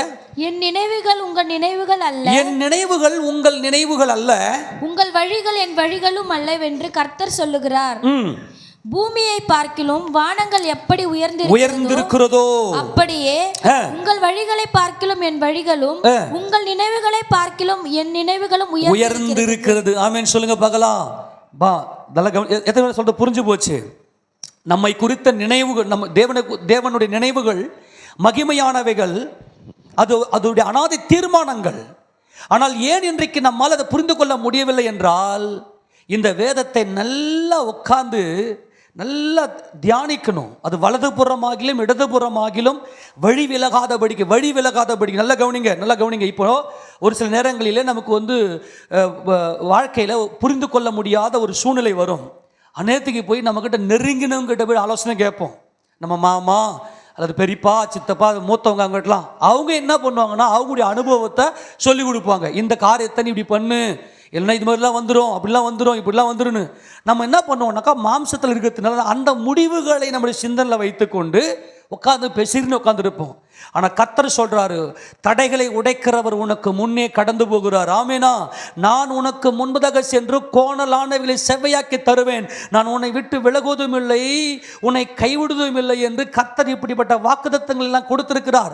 அவரை முன்னே வச்சு போக மாட்டோம். என்ன பிரச்சனை? நம்முடைய நினைவுகள் நம்மை கிராஸ் பண்ணி அப்படியே உட்கார வச்சிரும். மற்றவங்கிட்ட பேசும்போது உன் நினைவுகள் தான் நீ பேசுவ, தேவனுடைய வழியை பேச மாட்டேன், ஈஸியாக கண்டுபிடிச்சிடலாம். அதனால தான் நான் அடிக்கடி சொல்லுவேன், உட்காந்து பேசுறீங்கன்னா கூட வார்த்தையை பேசு, வசந்த பேசு, தேவ வழியை பேசு. உன்னுடைய இருதயத்துக்குள்ள என்ன நிறைஞ்சிருக்கும் அதான் வெளியே வரும். இப்போது அநேக சகோதரிகள் பேசுவாங்க பார்த்தீங்கன்னாக்கா, வேதத்திலிருந்து ஒரு மகிமையான வழி எடுத்து மற்றவங்களுக்கு எடுத்து காட்ட மாட்டாங்க. இவங்களுடைய சொந்த நினைவுகள், இந்த நினைவுகளை கல்வாரி சிலுவையில் சாகடித்தால் மட்டும்தான் கர்த்தருடைய இந்த வேதம் நம்முடைய இருதயத்தில் உட்காரும். நிறைய பேர் தப்பு ஆலோசனை கொடுத்து விட்டுருவாங்க. அதுக்கு தான் நான் உங்களுக்கு அன்பாய் சொல்லுகிறேன். கர்த்தர் இங்கே தெளிவாக சொல்றாரு, உன் வழிகள் உன் நினைவுகள் என் நினைவுகள் அல்லன்றாரு. என் நினைவுகள் உங்கள் நினைவுகள் அல்ல, உங்கள் வழிகள் என் வழிகளும் அல்ல. ஆக நம்முடைய நினைவு தான் வழி. புரிஞ்சு போச்சா? இப்ப ஆமேனா, நீ என்ன நினைக்கிறியோ அதான் செய்யணும், இல்லையா? நீ நினைக்காம செய்ய முடியாது. இப்போ நான் என்ன சொல்றேன்னாக்கா, நீ உலகத்தில் என்ன அனுபவிச்சியோ அந்த நினைவுகளோடு சுற்றி நிற்ப. உன் வாழ்க்கையில் ஒன்றுமே நடக்காதுன்னா சபிக்கலை, நீ ரிசல்ட் பார்த்துருப்ப, எதுவுமே நடந்திருக்காது. என்ன அந்த சிஸ்டர் மட்டும் சக்ஸஸாகவே இருக்கிறாங்க, எல்லாமே வாய்க்குது, எனக்கு ஏன் வாய்க்க மாட்டேங்குது? ரொம்ப சிம்பிள். அந்த சிஸ்டர் என்ன பண்ணியிருப்பாங்கன்னா சின்ன சின்ன காரியமாக போய் எடுப்பாங்க. ஏன்னா நம்ம ஆளுக்கு பெரிய பெரிய காரியத்தை யோசிச்சு உட்காந்துருப்பாங்க. நான் இப்படி போய் சாதிச்சிட்றேன், நான் இதை முடிச்சிடறேன். ஆண்டவர் ஒவ்வொரு காரியமாக சின்னதாக பக்குவப்படுத்தி கொஞ்சம் கொஞ்சமாக உயர்த்தி இருப்பார். அந்த சகோதரி அந்த பாதையில் போயிட்டு ஒன்று சக்ஸஸாக வெற்றி பெற்று போயினே இருப்பாங்க. நம்ம ஆள் என்ன பண்ணுவாங்கன்னா எடுத்ததுமே பெருசாக, அதான் பழைய நினைவுகள், அந்த மிருகம், அந்த ராட்சதன், அவனை சாகடிக்கணும். அப்போ நான் என்ன சொல்றேன்னாக்கா, என்னைக்கு ஒரு மனிதன் கர்த்தருடைய வழியை பூரணமாய் கற்றுக்கொள்கிறானோ, அந்த தன்னுடைய வழியில கர்த்தருடைய வழியை அப்பீல் பண்றானோ, என் வழி முழுக்க கர்த்தருடைய வழி, என் ஆண்டவராக இயேசு கிறிஸ்து போன பாதை. புதிய ஏற்பாட்டு காலத்தில் இருக்கிற நமக்கு பழைய ஏற்பாடுகள் எல்லாமே நிழலாட்டமாக சொல்லப்பட்டது. புதிய ஏற்பாட்டு காலத்தில் கர்த்தராகிய இயேசு கிறிஸ்து நிஜமாக அந்த வழியில் அந்த தேவனை கர்த்தர் கடந்து போய்விட்டார். நானே வழி, ஆமேனா, நானே வழியும் சத்தியமும் ஜீவனுமாயிருக்கிறேன். அல்லேலூயா. என்னை எல்லாமே ஒருவனும் பிதாவினிடத்தில் வரான். அப்போ இவ்வளவு நேரம் நான் பேசிக்கொண்டிருந்ததே வழின்னு சொன்னது நோக்கமே என்னன்னா இயேசு கிறிஸ்து. ஆமேனா, இயேசு கிறிஸ்து தான் என் வெற்றி, இயேசு கிறிஸ்து தான் என் சந்தோஷம், இயேசு கிறிஸ்து தான் என்னுடைய வாழ்க்கை, இயேசு கிறிஸ்து தான் என்னுடைய நிஜம், இயேசு கிறிஸ்து தான் என்னுடைய ஜீவன், இயேசு கிறிஸ்துக்குள் எல்லாமே இருக்குது. அவருடைய வழியை உட்கார்ந்து பார். ஒவ்வொரு வேத பகுதியிலும் இயேசு கிறிஸ்து என்ன செய்தார், வேதத்தில் இருக்கக்கூடிய ஒவ்வொரு சம்பவத்திலும் இயேசு கிறிஸ்து என்ன செய்து முடித்தார், எல்லாவற்றையும் இயேசு கிறிஸ்து நிழலாட்டமாக சொல்லி வைத்திருக்கிறார். ஆக ஒவ்வொரு பகுதியிலும் கர்த்தராகிய இயேசு கிறிஸ்துவை நாம் நோக்கி பார்த்தால் மட்டுமே நம்முடைய வழிகள் வாய்க்கும். நானே வழி, இவ்வளவு நேரம் பேசின இந்த வழி என்பது நானே வழி. இந்த வழியை யாருக்கு தேவன் வெளிப்படுத்துவார் என்றால், எடுத்து வாசிங்க 25ஆம் சங்கீதத்தில் 25ஆம் சங்கீதம் 12வது வசனத்தை வாசிக்கலாம். வாசிங்க போலாம். 25:12. கர்த்தருக்கு பயப்படுகிற மனுஷன் எவனோ அவனுக்கு தாம் தெரிந்து கொள்ளும் வழியை போதிப்பார். இப்பதான் சொன்ன இல்லையா, உங்களுக்கு டீச் பண்ணுவார், உனக்கு போதிப்பார். எந்த ஒரு மனுஷன் கர்த்தருக்கு பயப்படுறானோ, இயேசு கிறிஸ்துவே ராஜாதி ராஜா, எல்லாரும் ஆமென் சொல்லாமா? நான் ஒன்றுமில்லை, இயேசு கிறிஸ்துவே ராஜாதி ராஜா, என் நினைவுகளை நான் சிலுவையில் அடிக்கிறேன் ஆண்டவரே. இன்னைக்கு ஒப்பு கொடுத்தா போதும். இன்னைக்கு ஆண்டவரே என் நினைவுகளை நான் நீ சிலுவை ஒப்பு கொடுக்குறேன். நீ எந்த ஒரு காரியத்தை பண்ணாலும் பைபிளை ஓப்பன் பண்ணி நீ நீ நீ போய் தேடி பிடிச்சி நீ அந்தந்த நேரத்துக்கு போய் பைபிள் எடுத்து ஓப்பன் பண்ணி நீ பார்த்தனா ஒன்றும் புரியாது. இது ஆல்ரெடி உள்ள மெடிடேட்டில் உள்ள இருக்கணும், நல்லா உள்ள இருக்கணும். ஈசாக்கினுடைய தியானம், ஈசாக்கின் தியானம் என்பது இயேசு ராஜாவை முழுக்க அவர் அப்படியே அவருடைய ஆதி முதல் அந்த மட்டுமான எல்லா கிரியைகளையும் எல்லா வழிகளையும் தியானித்து கிறிஸ்து இயேசுவை தன்னுடைய இருதயத்தை தரித்து கொண்டவர் தான் ஈசாக்கு. அப்போ ஈசாக்கினுடைய வழி வாய்த்ததுக்கு காரணம் என்னவென்று சொன்னால், தேவனுக்கு பயப்படுற பயம். ஒரே தேவன், அவர் அங்கே பலிபீடத்தில் தம்மை கடத்தி விட்டார், அவருக்கே மகிமை என்றென்றைக்கும் என்று சொல்லி. அப்படியானால் யாருக்கு இந்த வழியை கர்த்தர் போதிப்பார் என்று சொன்னால், எந்த மனிதன் கர்த்தருக்கு பயப்படுகிறானோ அந்த மனிதனுக்கு தான் தேவன் தம்முடைய வழியை போதிப்பார். ஆமென் சொல்லுவோமா? அந்த வழி சத்தியம் ஜீவனமாகிய கிறிஸ்து இயேசுவை உங்கள் கண் முன்னாடி கொண்டு வந்து நிறுத்துவீங்கன்னு சொன்னா எல்லா காரியங்களையும் தேவன் வாய்க்க பண்ணுவார். அப்போ முதல்ல இந்த வேதத்தின் மேலே எப்படிப்பட்ட மனமகிழ்ச்சி உங்களுக்கு இருக்குதுன்னு பார்த்துங்க பார்க்கலாம். ஒரு நாள் எத்தனை அதிகாரம் வாசிக்கிறீங்க? நீங்கள் ரட்சிக்கப்பட்ட நாளிலிருந்து, நீங்கள் ரட்சிக்கப்பட்ட ஞானஸ்தானம் எடுத்த நாளிலிருந்து அப்படியே வேத வாசிப்பு அப்படியே இன்க்ரீஸில் அப்படியே போச்சா, இல்லை ஆரம்பத்தில் 5 அதிகாரம் வாசித்தேன், இப்போ என்னால் ஒரு அதிகாரம் தான் வாசிக்க முடியும், அப்படியே பேக்கில் விழுந்து போய்க்கிறீங்களா? கொஞ்சம் யோசித்து பாருங்கள். நான் சொல்கிறது ஒரு உயரிய உன்னத அனுபவம். ஃபஸ்ட்டு ரீடிங் இருக்கணும், அப்புறம் டீச்சிங் இருக்கணும், அப்புறம் மெடிடேஷன் இருக்கணும், அதுக்கப்புறம் தான் அந்த வே பிறக்கும் நமக்குள்ள, அந்த வழி நமக்கு தெரியும். ஆக இந்த வேதத்தின் மேலே நீ எந்த அளவுக்கு மன உற்சாகம் இருக்கிறதோ, என்னுடைய நினைவுகள் அல்ல ஆண்டவரே. இன்னைக்கும் பிரச்சனை தான். ஒவ்வொருத்தரையுமே கேளுங்க பார்க்கலாம். இல்லைங்க பிரதர், நான் இப்படி தான் செஞ்சேன் பிரதர், நான் இப்படி பண்ணனேன், நான் அப்படி பண்ணனேன்னு அவங்களுடைய வழியை பற்றி பேசுவாங்க. எனக்கு ரொம்ப காமெடியாகவே இருக்கும். சரி ஜோம் பண்ணலாம், கர்த்தருடைய வழி உங்கள் வாழ்க்கையில் வரும்படிக்குன்னு சொல்லிட்டு ஜோம் பண்ணிட்டு வந்துடுது. அவங்க வழியை அவ்வளோ டேஸ்ட்டாக அவ்வளோ நீதியாக பேசுவாங்க. ஆமேனா?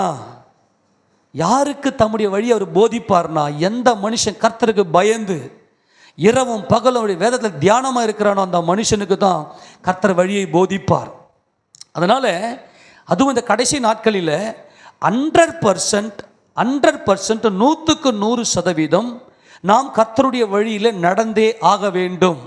அதுக்கு தான் ஆண்டவர் என்ன பண்ணனா, பரிசுத்த ஆவியானுடைய அபிஷேகத்தை கொடுத்து இந்த கடைசி நாட்களில் மாம்சமான யாவர் மேலும் என் ஆவியை ஊற்றுவேன், வாலிபர்கள் தரிசனங்களை காண்பார்கள், மூப்பர்கள் சொப்பனங்களை காண்பார்கள், என் ஊழியக்காரர் மேலும் என் ஊழியக்காரிகள் மேலும் என்னுடைய ஆவியை ஊற்றுவேன். ஆமேனா? என் ஆவியை ஊற்றுவேன். அவங்க என்ன பண்ணுவாங்கன்னா போதிப்பாங்க. அவங்க கர்த்தருடைய வார்த்தையை போதிச்சு அவங்க ஒரு சுகித்திருக்கிற ஒரு வாழ்க்கையில் சபையில் இருக்கிற ஒவ்வொரு ஆத்மாவையும் திருப்தியோடு கூட அவங்கள கொண்டு போகணும்.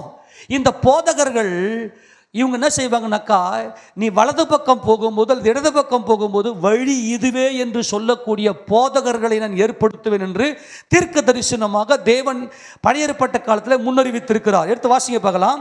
30வது அதிகாரம் ஏசாயா தீர்க்கதரிசியின் புத்தகம். ஏசாயா தீர்க்கதரிசியின் புத்தகம் 30வது அதிகாரத்தில்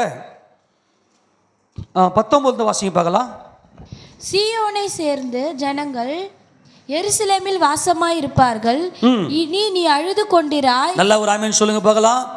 உங்க கண்ணீர் இன்னோட மாறுகிறது. ஆமேனா. நீ இனிமே அழமாட்ட. கர்த்தர் வந்து பழைய ஏற்பாட்டு காலத்தில் கொடுத்த ஒரு மாபெரும் ரகசியம் என்ன தெரியுமா? சீயோனை சேர்ந்த ஜனங்கள் எருசலேமிலே வாசமாக இருப்பார்களாம். இனி நீ அழுது கொண்டிராய். ஏன்னாக்கா நீ போற பாதையில் உன்னால வந்து வெற்றியை பார்க்க முடியல, ஒரு சுகத்தை பார்க்க முடியல. அதனால உனக்கு கண்ணீர் அழுக வேதனை இருந்துச்சு. ஆனா கர்த்தர் ஒரு வாக்குத்தத்தம் கொடுத்தாரு பழைய ஏற்பாட்டு காலத்துல, நீ அழுது கொண்டிராய். உன் கூப்பிடுதலின் சத்தத்துக்கு அவர் உருக்கமா இறங்கி அதை கேட்டவுடனே உனக்கு மறு உத்தரவு அருளுவார். ஏன் நீ கூப்பிடுற? நான் போற பாதையில என் காரியம் வாய்க்கலை ஆண்டவரே, என்னால் இந்த காரியத்தை செய்து முடிக்க முடியலையே ஆண்டவரே, என் கண்ணீராவே இருக்குது ஆண்டவரே அப்படின்னு கூப்பிட்டல, உடனே நான் உனக்கு பதில் கொடுக்கிறேன். எப்படி? வாசிங்க. ஆண்டவர் உங்களுக்கு துன்பத்தின் அப்பத்தையும் உபத்திரவத்தின் தண்ணீரையும் கொடுத்தாலும் உன் போதகர்கள் இனி ஒருபோதும் மறைந்திருக்க மாட்டார்கள். உன் கண்கள் உன் போதகர்களை காணும். எல்லாரும் சொல்லாமா? தவறுமா? ஆண்டவர் உனக்கு துன்பத்தின் அப்பத்தை தான் கொடுத்தாரு, உபத்திரவத்தின் தண்ணீர் தான் கொடுத்தாரு. ஏன் அப்படின்னா உன் நினைவுகள் என் நினைவுகள் கிடையாது. உன் நினைவுகள்ல நீ போய்கிட்டு இருக்கிற, உனக்கு தெரியல. அதுக்குத்தான் சர்ச்சுக்கு வர. உன் போதகர்கள் உனக்கு கர்த்தருடைய வழியை காண்பிக்கிறார்கள். அவர்தான் வழி, இயேசு கிறிஸ்து தான் வழி, இயேசு கிறிஸ்து தான் சத்தியம், இயேசு கிறிஸ்து தான் ஜீவன். ஒரு பிரசங்கம் இயேசு கிறிஸ்துவை உயர்த்தாம, இயேசு ராஜாவை மகிமைப்படுத்தாம வருதுன்னு சொன்னாக்கா அது ஒத்துக்காதீங்கன்னா சொல்லி கொடுத்தாச்சு உங்களுக்கு. அவர்தான் வழி, எல்லா காரியத்திலும் அவர்தான் வழி. நீ அழறியா? நீ துக்கிக்கிறியா? நீ உபத்திரவத்தின் பாதையில போறியா? ஆனால் உனக்கு நான் கொடுத்திருக்கிற ஒரு பாக்கியம் என்ன தெரியுமா? உனக்கு ஒரு பாஸ்டர் இருக்காருல்ல, உன் கண்ணீருக்கு என்ன காரணம்னு போய் உன் போதகர்கிட்ட போய் சொல்லு. நீ வழி விலகிட்ட, அதனால தான் இன்னைக்கு உன் வாழ்க்கையில கண்ணீர். தெளிவா ஆர்டர் கொடுக்கிறாரு. மாம்சமான யாவர் மேலும் ஆவியை ஊற்றுவேன், என் ஊழியக்காரர் மேலும் என் ஊழியக்காரிகள் மேலும் என்னுடைய ஆவியை நான் ஊற்றுவேன். அவர்கள் என்னுடைய வசனத்தை உங்களுக்கு போதித்து காண்பிப்பார்கள் என்று சொல்லி கர்த்தர் சொல்றாரு. 21 வசனம் வாசிக்க பார்க்கலாம். நீங்கள் வலதுபுறமாய் சாயும் போதும் இடதுபுறமாய் சாயும் போதும் வழி இதமா. நீங்க மிஸ் பண்ணிட்டீங்க. நீங்க கொஞ்சம் லெஃப்ட்ல போய், என்ன இதெல்லாம் பார்க்கறதுக்கு ரொம்ப செழிப்பா இருக்கும், இது ரொம்ப ஷார்ட்கட்டா இருக்கும். இந்த பாதையில போகிறதுக்கு கொஞ்சம் கல்லு முள்ளு இருக்கிற மாதிரி இருக்கும். கேட்டுக்கு போகிற வாசல் விரிவும் வழி விசாலம். இந்த வழி விசாலம் என்பது தான் சுய நினைவு. உன் சுய புத்தியின் மேலே நீ மைண்டை வச்சுக்கின்னு, உன் சுய புத்தியை யூஸ் பண்ணிக்கின்னு என்னென்ன பிளான் நீ எடுக்கிற பிளான் இந்த வசனத்தின்படி இந்த சம்பவத்தின்படி இருக்குதா? கொஞ்சம் யோசிச்சு பாருங்க. நீங்கள் எடுக்கிற பிளான், நீங்கள் போடுற திட்டம் இந்த சம்பவத்தின்படி இருக்குதா? ஒன்னொன்னுத்துக்கும் உள்ள சம்பவம் இருக்கு. நீ எடுக்கிற ஒவ்வொரு காரியத்துக்கும் வேதத்தில் சம்பவம் இருக்கு. அப்போ என்ன சொல்ற? நீ வலதுபுறமாய் சாயும் போதும் இடதுபுறமாய் சாயும் போதும் வழி இதுவே, இதிலே நடவுங்கள் என்று உங்களுக்கு பின்னாலே சொல்லும் வார்த்தையை உங்கள் காதுகள் கேட்கும்.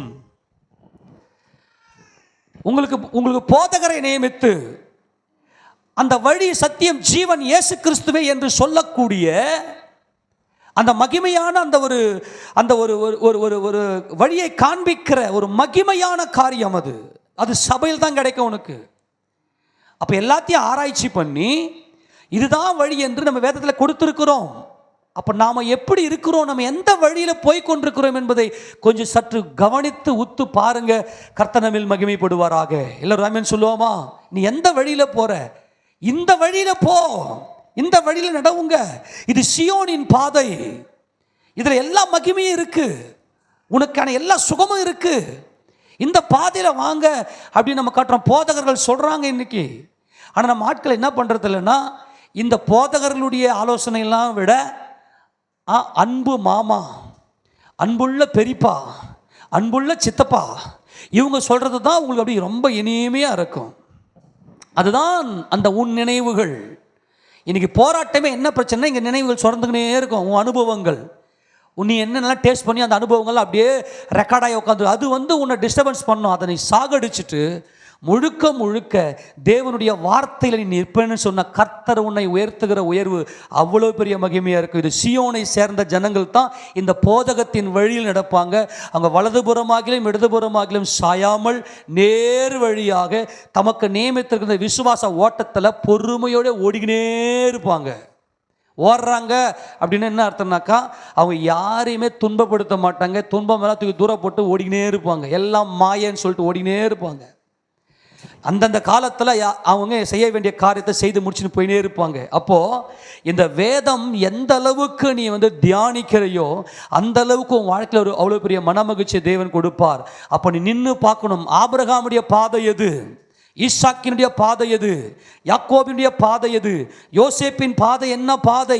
உனக்கு ஒரு பயமும் வராது, ஒரு திகிலும் வராது. என் கர்த்தர் என் கூட இருக்கிறன்ற நம்பிக்கை மட்டுமே வருகும்.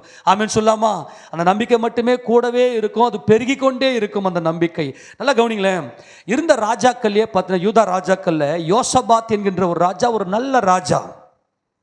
இந்த யோசபாத் என்ன செய்கிறார்னா, ராஜாவாக பொறுப்பேற்று விட்ட பிற்பாடு அவர் செய்கிற ஒரே ஒரு காரியம் என்னன்னா, ஃபர்ஸ்ட் அவர் வந்த உடனே கர்த்தருடைய வழியில், கர்த்தருடைய வேத பிரமாணத்தினுடைய வழியில் நடப்பதற்கு தம்மை அப்படியே ஒப்பு கொடுத்தார்.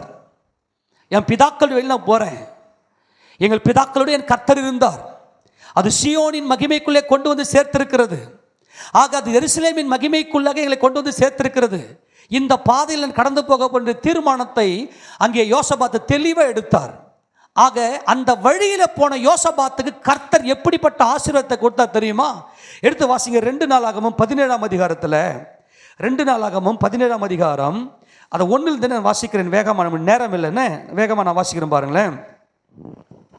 அவன் ஸ்தானத்திலே அவன் குமாரனாகி யோசபாத் ராஜாவாகி இஸ்ரவேலுக்கு விரோதமாக பலப்பட்டான். அவன் யூதாவின் அரணான பட்டணங்களில் எல்லாம் இராணுவத்தையும் யூதா தேசத்திலும் தன் தகப்பனாகிய ஆசா பிடித்த எப்ராயிமின் பட்டணங்களையும் தானியங்களையும் வைத்தான்.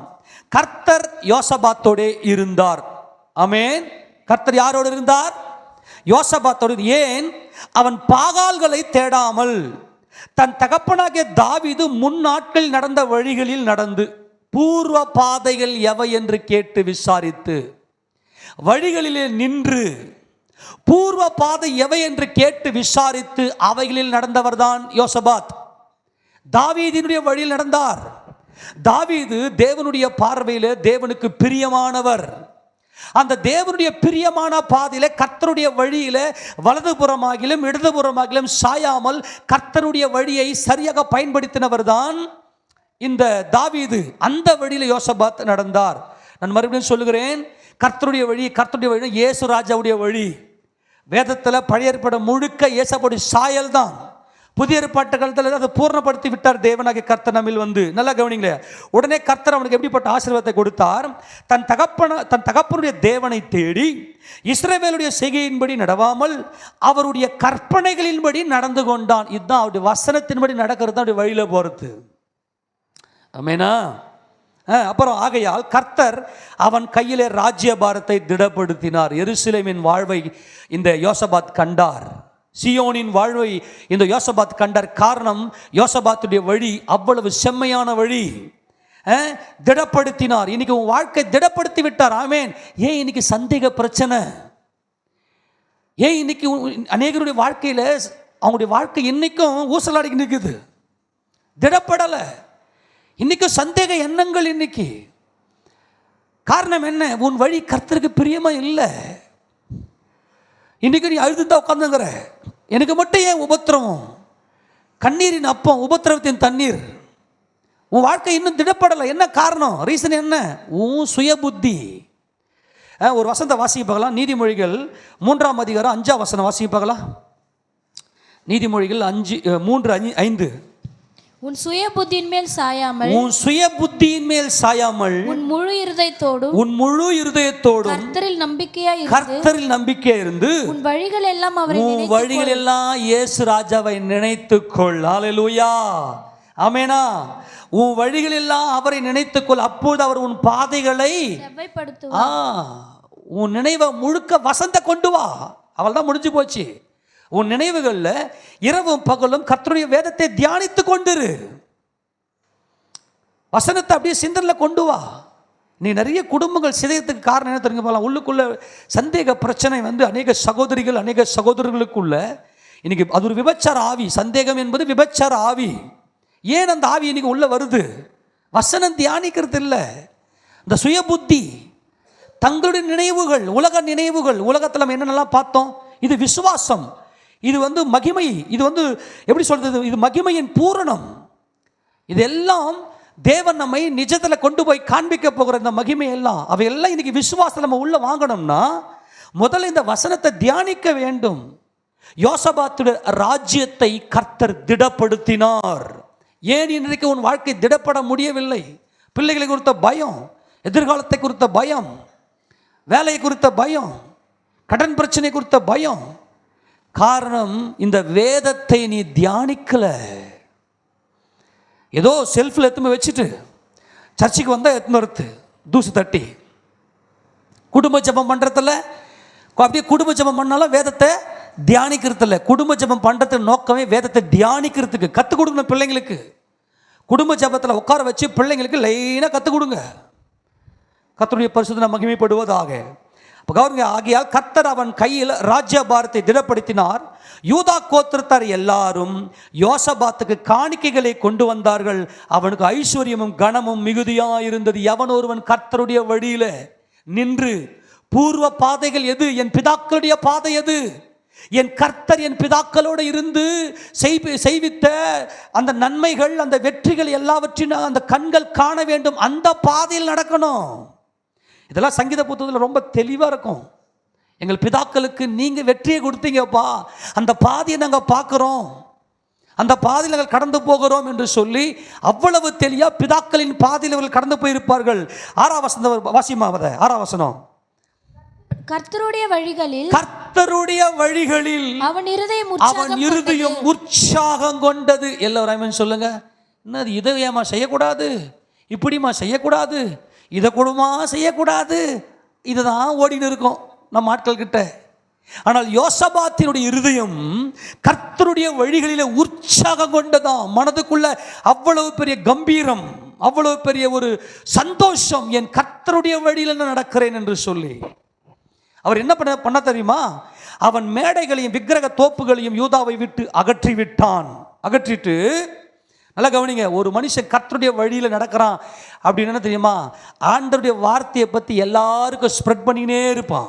அதான் சொல்லிட்டு நான், உன் சொந்த பேச்சை மற்றவங்கிட்ட பேசாத, உன் சொந்த அனுபவத்தை கொடுக்காத, கொடுத்தா கர்த்தருடைய வழியை கொடு. அவர்களுக்கு கர்த்தருடைய ஆலோசனை சரியாக கொடுக்கணும். உன்னுடைய தனிப்பட்ட எக்ஸ்பீரியன்ஸை கொடுக்கக்கூடாது. வேதத்தில் இப்படி நடந்திருக்குது, வேதத்தில் தேவன் இந்த காரியத்துக்கு இப்படிப்பட்ட ஒரு வெற்றியை கொடுத்திருக்கிறார், இப்படிப்பட்ட ஒரு நல்ல ஒரு முடிவை கொடுத்திருக்கிறார், இந்த வசனத்தின்படி இப்படி நடங்க அப்படின்னு தான் நம்ம பேசணும்.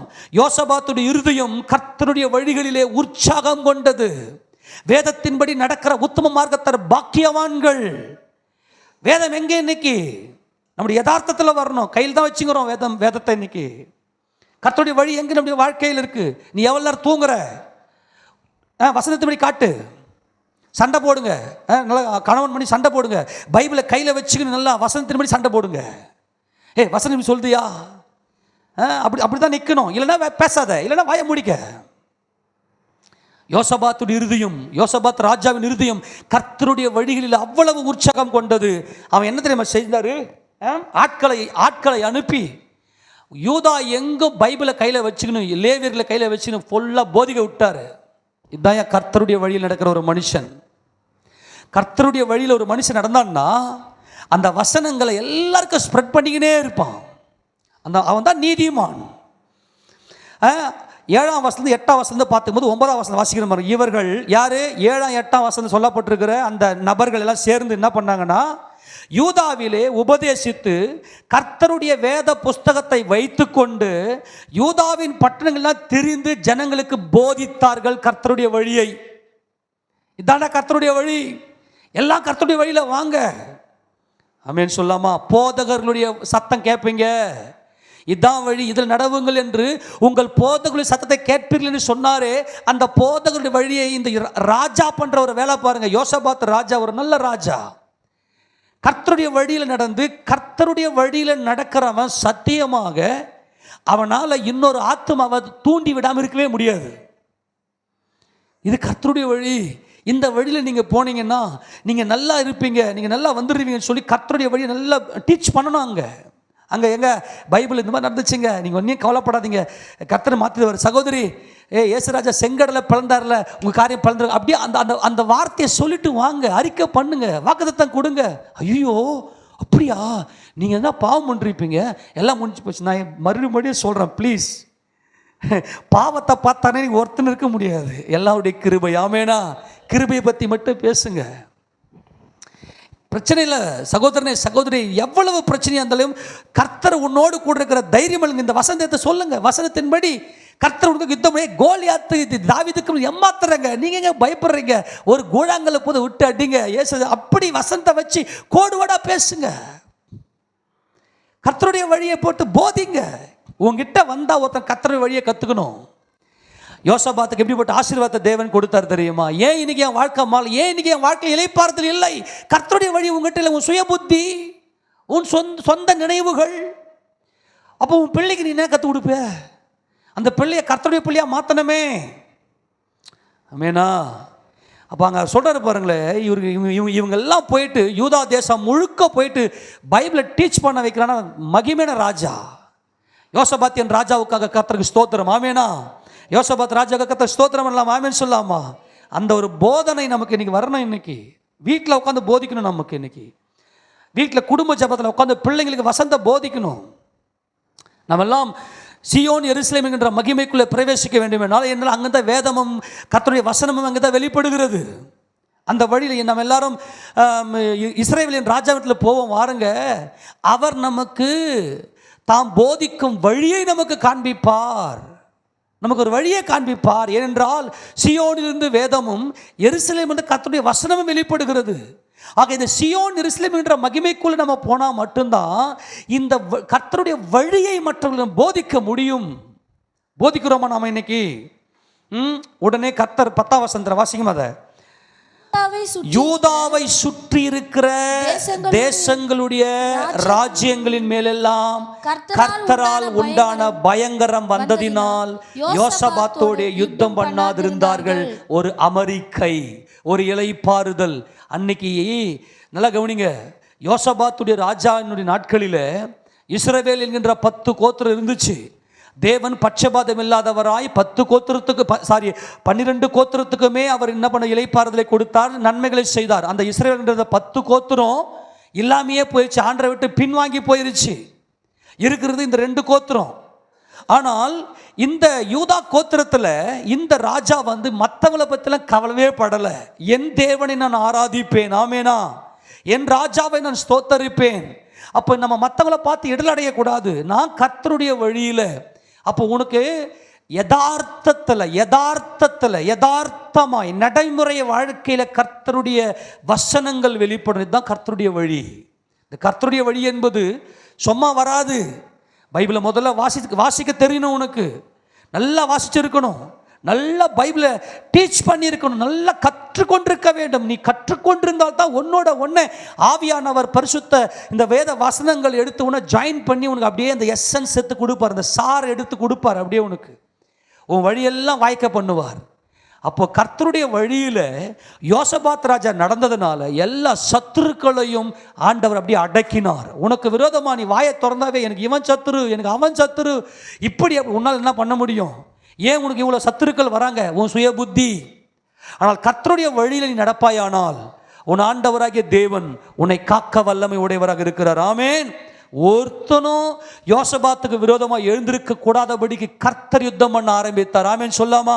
இன்றைக்கு கர்த்தர் உன் சத்துருக்களை அடக்குவாராக. ஆமேனா? உனக்கு சத்துருக்களை இல்லாமல் செய்வாராக. ஆமேன் சொல்லுவோமா? அடுத்தது பாருங்களேன், பெலிஸ்தரிலும் சிலர் யோசபாத்துக்கு பகுதி பணத்தோட கூட காணிக்கைகளையும் கொண்டு வந்தார்கள். அரபியரும் அவனுக்கு 7700 ஆட்டுக்கடாக்களையும் 7700 வெள்ளாட்டுக்கடாக்களையும் கொண்டு வந்தார்கள். இப்படியே யோசபாத் வர வர மிகவும் பெரியவனாகி, நான் பெரியவன். ஆமேன். எல்லாரும் ஆமேன் சொல்லுங்க. இயேசு கிறிஸ்து நாமத்தில் நான் பெரியவன். ஆமேன். ஏன்? நான் கர்த்தருடைய வழியில் நடக்கிறவன். ஹல்லேலூயா. பெரியவனாகி யூதாவிலே கோட்டைகளையும் ரஸ்துக்களை வைக்கும் பட்டணங்களையும் கட்டினான். ஆமெனா. அப்போ அவருடைய நீதி நியாயங்களை எல்லாம் நம்ம கை கொண்டு அதை தியானித்து எது கர்த்தருடைய வழி என்று நாம் நடப்போமே ஆனால் யோசபாத் ராஜாவை காத்து யோசபாத் ராஜாவுக்கு ஒரு இளைப்பாறுதலையும் நல்ல வெகுமானங்களையும் கனத்தையும் ஐஸ்வர்யத்தையும் கொடுத்த அதே தேவன் நம்மை வாழ வைக்க அவர் உண்மை உள்ளவர். ஆமென். எல்லாத்தையும் கொடுத்துட்டு நம்மளை கூப்பிடுறாரு. உனக்கென்று ஒரு வழியை நான் ஆயத்தப்படுத்தி வைத்திருக்கிறேன், வாமான்னு கூப்பிடுறாரு. நீ இன்னும் உன் நினைவுகள் இப்படி பண்ணலாமா, அப்படி பண்ணலாமா, அவரா மாதிரி பண்ணலாமா, இவரா மாதிரி பண்ணலாமா, இந்த மாதிரி பண்ணலாமா, அந்த மாதிரி பண்ணலாமான்னு பார்த்து பார்த்து பார்த்து பார்த்து தயவு செய்து சொல்கிறேன், அதெல்லாம் உட்காந்து பார்க்குற நேரம் இந்த வேதத்தை உட்காந்து தியானிச்சா என்ன, எப்பயோ நீங்கள் மேலே வந்துட்டு இருப்பீங்க. இப்போ கூட முழுகி போயிடல, இப்போ கூட இந்த விசுவாச கப்பல் முழுகலை. ஆமேனா, ஆமேனா. இன்னைக்கு நீ இந்த வேதத்தின் மேலே ஒரு கண்ணை வச்சு அப்படியே நல்ல எனக்கு இந்த வேதம் மாத்திரம் போதும் என்று சொல்லி நீ உட்காந்து இந்த பைபிளை நீ கற்றுக்கொள்ள ஆரம்பி. நல்ல ஆழமாக வசனத்தை தியானி. நல்லா காலையில் எழுந்து நல்ல ஜபம் பண்ணிட்டு நல்ல பைபிளை நல்லா வாசி, வாய் விட்டு வாசி, சத்தமாக வாசி. அதை அப்படியே வீட்டில் பிள்ளைங்களுக்கு சொல்லிக் கொடு, அல்லது மற்றவங்களோடு கூட அந்த வசனத்தை ஷேர் பண்ணி பேசு. இந்த வசனத்தை நீ எந்த அளவுக்கு தியானிக்கிறியோ அந்த அளவுக்கு உன் நினைவுகள் அப்படியே வெளியே போயிடு. கர்த்தருடைய நினைவுகள் வந்துடும்.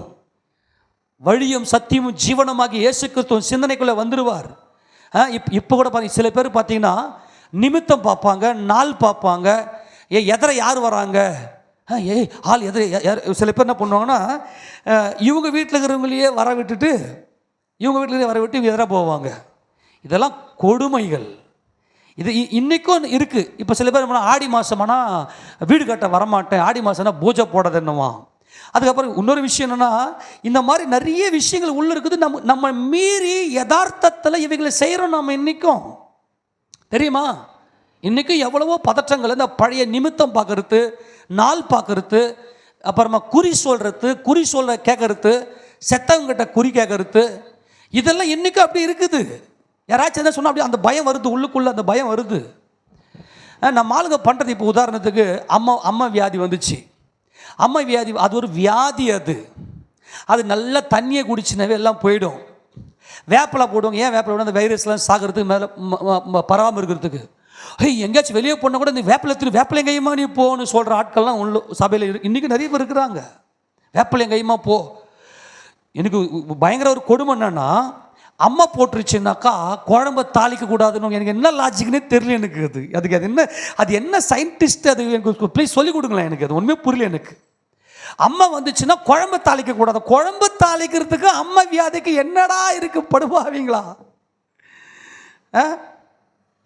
ஒருவேளை சயின்ஸாக இப்போ இந்த உடம்புல எரிச்சலாக இருக்கும், எண்ணெயை சாப்பிடாதீங்கன்னு சொல்லி கொடுத்தாங்களோ என்னவோ தெரியல. அதை சடங்காக்கி இதை விட ஒரு பயங்கரமான ஒரு கொடுமை தெரியுமா, அவனுக்கு புதுசாக கல்யாணம் ஆகிருக்கும், அவங்க மனைவி முழுவாமல் இருக்கும், இவன் தாடியை மீசியை சேவே பண்ண மாட்டான். என்ன ரீசனே தெரியல இன்ன வரைக்கும், என்னடா காரணம். அப்படியே பெருசாக வளர்த்து விட்டு சுற்றி இருப்பான். ஐயோ, அது இந்த மாதிரி நிறைய காரியங்கள் இன்றைக்கி அப்படியே சடங்காச்சாரமாக இன்றைக்கி சபைகளில் நாசப்படுத்தி ஆண்டவரை துக்கப்படுத்தி, கர்த்தருடைய வழியில் வாங்கடான்னா இவனுடைய சொந்த நினைவுகளில் குந்தி நடக்கிறாங்க. அப்புறமா சர்ச்சில் ஆண்டவர் எனக்கு அற்புதம் செய்யலை, என் வாழ்க்கையில் மட்டும் துன்பம், துயரம், கண்ணீர், வேதனை, என்னத்தை சொல்ல. பைபிளை வாசிக்கிறது இல்லை, தியானிக்கிறது இல்லை, பாஸ்டர்கிட்ட போதகர் கொடுத்து அந்த போதகத்தை கேட்கறதும் இல்லை. நான் பலமுறை சொல்லிட்டேன், நான் என்ன போதிச்சேன் என்பதற்கு நான் கர்த்தர்கிட்ட கணக்கு கொடுக்கணும்னு சொல்லி. அதே போல் நீங்கள் என்ன கேட்டீங்கன்றதை குறித்து நீங்கள் கர்த்தர்கிட்ட கணக்கு கொடுக்கணும். உங்கள் யதார்த்த வாழ்க்கையில் இங்கே போதிச்ச அத்தனை போதனைகளும் வரணும். அந்த வழி, கர்த்தருடைய வழி வரணும். இப்போ தெரியாது, ஏதோ வந்தோம் கேட்டோம் போனோம் இல்லை. நம்ம எல்லாருக்கும் தேவன் பிரதிபலனை ஏந்தி வருகிறார். ஆமேன் சொல்லுவோமா? சீக்கிரமாய் வருகிறார். அப்போ நமக்கு தேவை என்னன்னாக்கா, இந்த கர்த்தருடைய வழியை சரியாய் நாம் அந்த வழியில் நம்ம நடக்கணும். ஆமேன் சொல்லுவோமா? அப்படி நடப்போம்னா இந்த யோசபாத்தோடு கூட இருந்து யோசபாத்துக்கு ஐஸ்வர்யத்தையும் கனத்தையும் கொடுத்த தேவன் ஆமேனா நம்மையும் மகிமைப்படுத்துகிற வல்லமை உடையவர். ஆமேன் சொல்லுவோமா? எத்தனை பேர் சந்தோஷமாக இருக்கிறது? ஆமேனா? கர்த்தருடைய வழியில் நடக்கலாமா? கர்த்தருடைய வழினா புரிஞ்சு போச்சா? எது கர்த்தருடைய வழி? கடைசியாக அந்த வசனம் மட்டும் வாசித்து நான் முடிக்கலாமா? ஏசாயா தீர்க்கதரிசியின் புத்தகம் 35ஆம் அதிகாரம். ஏசாயா தீர்க்கதரிசியின் புத்தகம் 35 8ஆம் வசனம் வாசிங்க பார்க்கலாம். ஏசாயா 35:8. அங்கே பெரும் பாதையான வழியும் நல்ல என்ன வழி? பெரும் பாதை. அது பரிசுத்த வழி எனப்படும். கவனிங்க, பெரும் பாதையான வழி, அது பரிசுத்த வழி. என்ன வழி அது? அதுதான் வசன வழி, தேவனுடைய வார்த்தையின் வழி. அது தீட்டுள்ளவன் அதிலே நடந்து வருவது இல்லை. அந்த வழியில் நடக்கிறவர்கள் பேதையா இருந்தாலும் திசை கெட்டு போவதில்லை. இந்த திசையில போறதா அந்த திசையில போறதால அவங்க நேரு வழியில வருவாங்க. பேதையா இருந்தாலும் அவர்களுக்கு வலது பக்கத்தில் இடது பக்கத்தில் சாயுங்கள் என்று சொல்லி சாய்ந்து போனாலும் நேர் வழியில போங்க என்று சொல்லக்கூடிய ஒரு சத்தம் இருக்கும். இந்த சீயோனின் பாதையில தீட்டுள்ளவன் உள்ளே வர முடியாது. அவன் கர்த்தருடைய பாதையில் நடக்கணும். அங்கே சிங்கம் இருப்பதில்லை, துஷ்ட மிருகம் அங்கே போவதும் இல்லை, அங்கே காணப்படவும் மாட்டாது. மீட்கப்பட்டவர்களே அதில் நடப்பார்கள். அதுதான் சொல்றேன், எந்த பாதை பூர்வ பாதை என்பதை கேட்டு விசாரித்து நடவுங்கள். இது அப்படிப்பட்ட காலம். நீங்கள் உங்களுடைய ஜீவியம் ரொம்ப முக்கியமானது, உங்களுடைய ஓட்டம் ரொம்ப முக்கியமானது. கர்த்தரால் மீட்கப்பட்டவர்கள் திரும்பி ஆனந்த களிப்புடன் பாடி சீயோனுக்கு வருவார்கள். நித்திய மகிழ்ச்சி அவர்கள் தலையின் மேல் இருக்கும். சந்தோஷமும் மகிழ்ச்சியும் அடைவார்கள், சஞ்சலமும் தவிப்பும் ஓடிப்போம். இதுதான் கர்த்தருடைய வழி. ஆமேனா? இதுதான் பூர்வ பாதை. இந்த பாதையில, இந்த வழியில நீங்க நடக்கணும்னா நல்ல வசனத்தை தியானிக்கணும். புரிஞ்சு போச்சா? ஆமேனா? வசனத்தை நல்லா தியானிக்கணும்னா அதுக்கு நல்லா படிக்கணும். சில பேருக்கு படிப்பு வரலையா, உட்காந்து வாய் விட்டு நல்ல எழுத்த கூட்டி வசனத்தை நல்ல சத்தமிட்டு படிங்க, பேசுங்க. அப்படி எழுத்தே வரலையா, ஆ இ உட்காந்து எழுதுங்க. வசனத்துக்காக பயிற்சி எடுங்க. இது சீயோனுக்கு உங்களை அழைத்து கொண்டு போகிற ஒரு மகிமை, நித்திய மகிழ்ச்சி உங்கள் தலை மேலே தேவன் வைக்கிறார். காரணம், ஒரு பெரும்பாதையான வழி இங்கே நமக்கு தேவன் வைத்திருக்கிறார். நம்ம கண்மணியை வைத்து அந்த பாதையில வாருங்கள் என்று தேவன் நம்மை அழைக்கிறார். ஆனால் நாம இன்னைக்கு சுயநினைவு தான், இன்னைக்கு சொந்த பேச்சு தான். இந்த நினைவுகள் வெளியே போகணும். முழுக்க முழுக்க இந்த வேத சத்தியம் வெளிப்படணும். சத்தியம் வெளிப்படணும். நமக்குள்ள சத்தியம் நல்லா வெளிப்பட்டு கர்த்தருடைய மகிமைக்கு நிறைய கொண்டு போகும்னா அந்த நித்திய மகிழ்ச்சிக்குள்ளே நம்ம பிரவேசிக்கலாம். ஆமேனா? நமக்கானது எல்லாமே ஆயத்தமா இருக்குது. ஆமேன் சொல்லாமா? மகிமையான இளைப்பாறுதல் தேவன் நமக்கு வைத்திருக்கிறார். நல்ல சுகத்தை வைத்திருக்கிறார். சுகிர்த்த அந்த மகிமையான காரியத்தை நமக்கு வைத்திருக்கிறார். எல்லாரும் முழங்கால் படிட்டு ஆண்டவருக்கு நன்றி சொல்லி, பரமபிதாவே நாங்கள் உம்மை ஸ்தோத்திரிக்கிறோம் ஐயா. ஆண்டவர்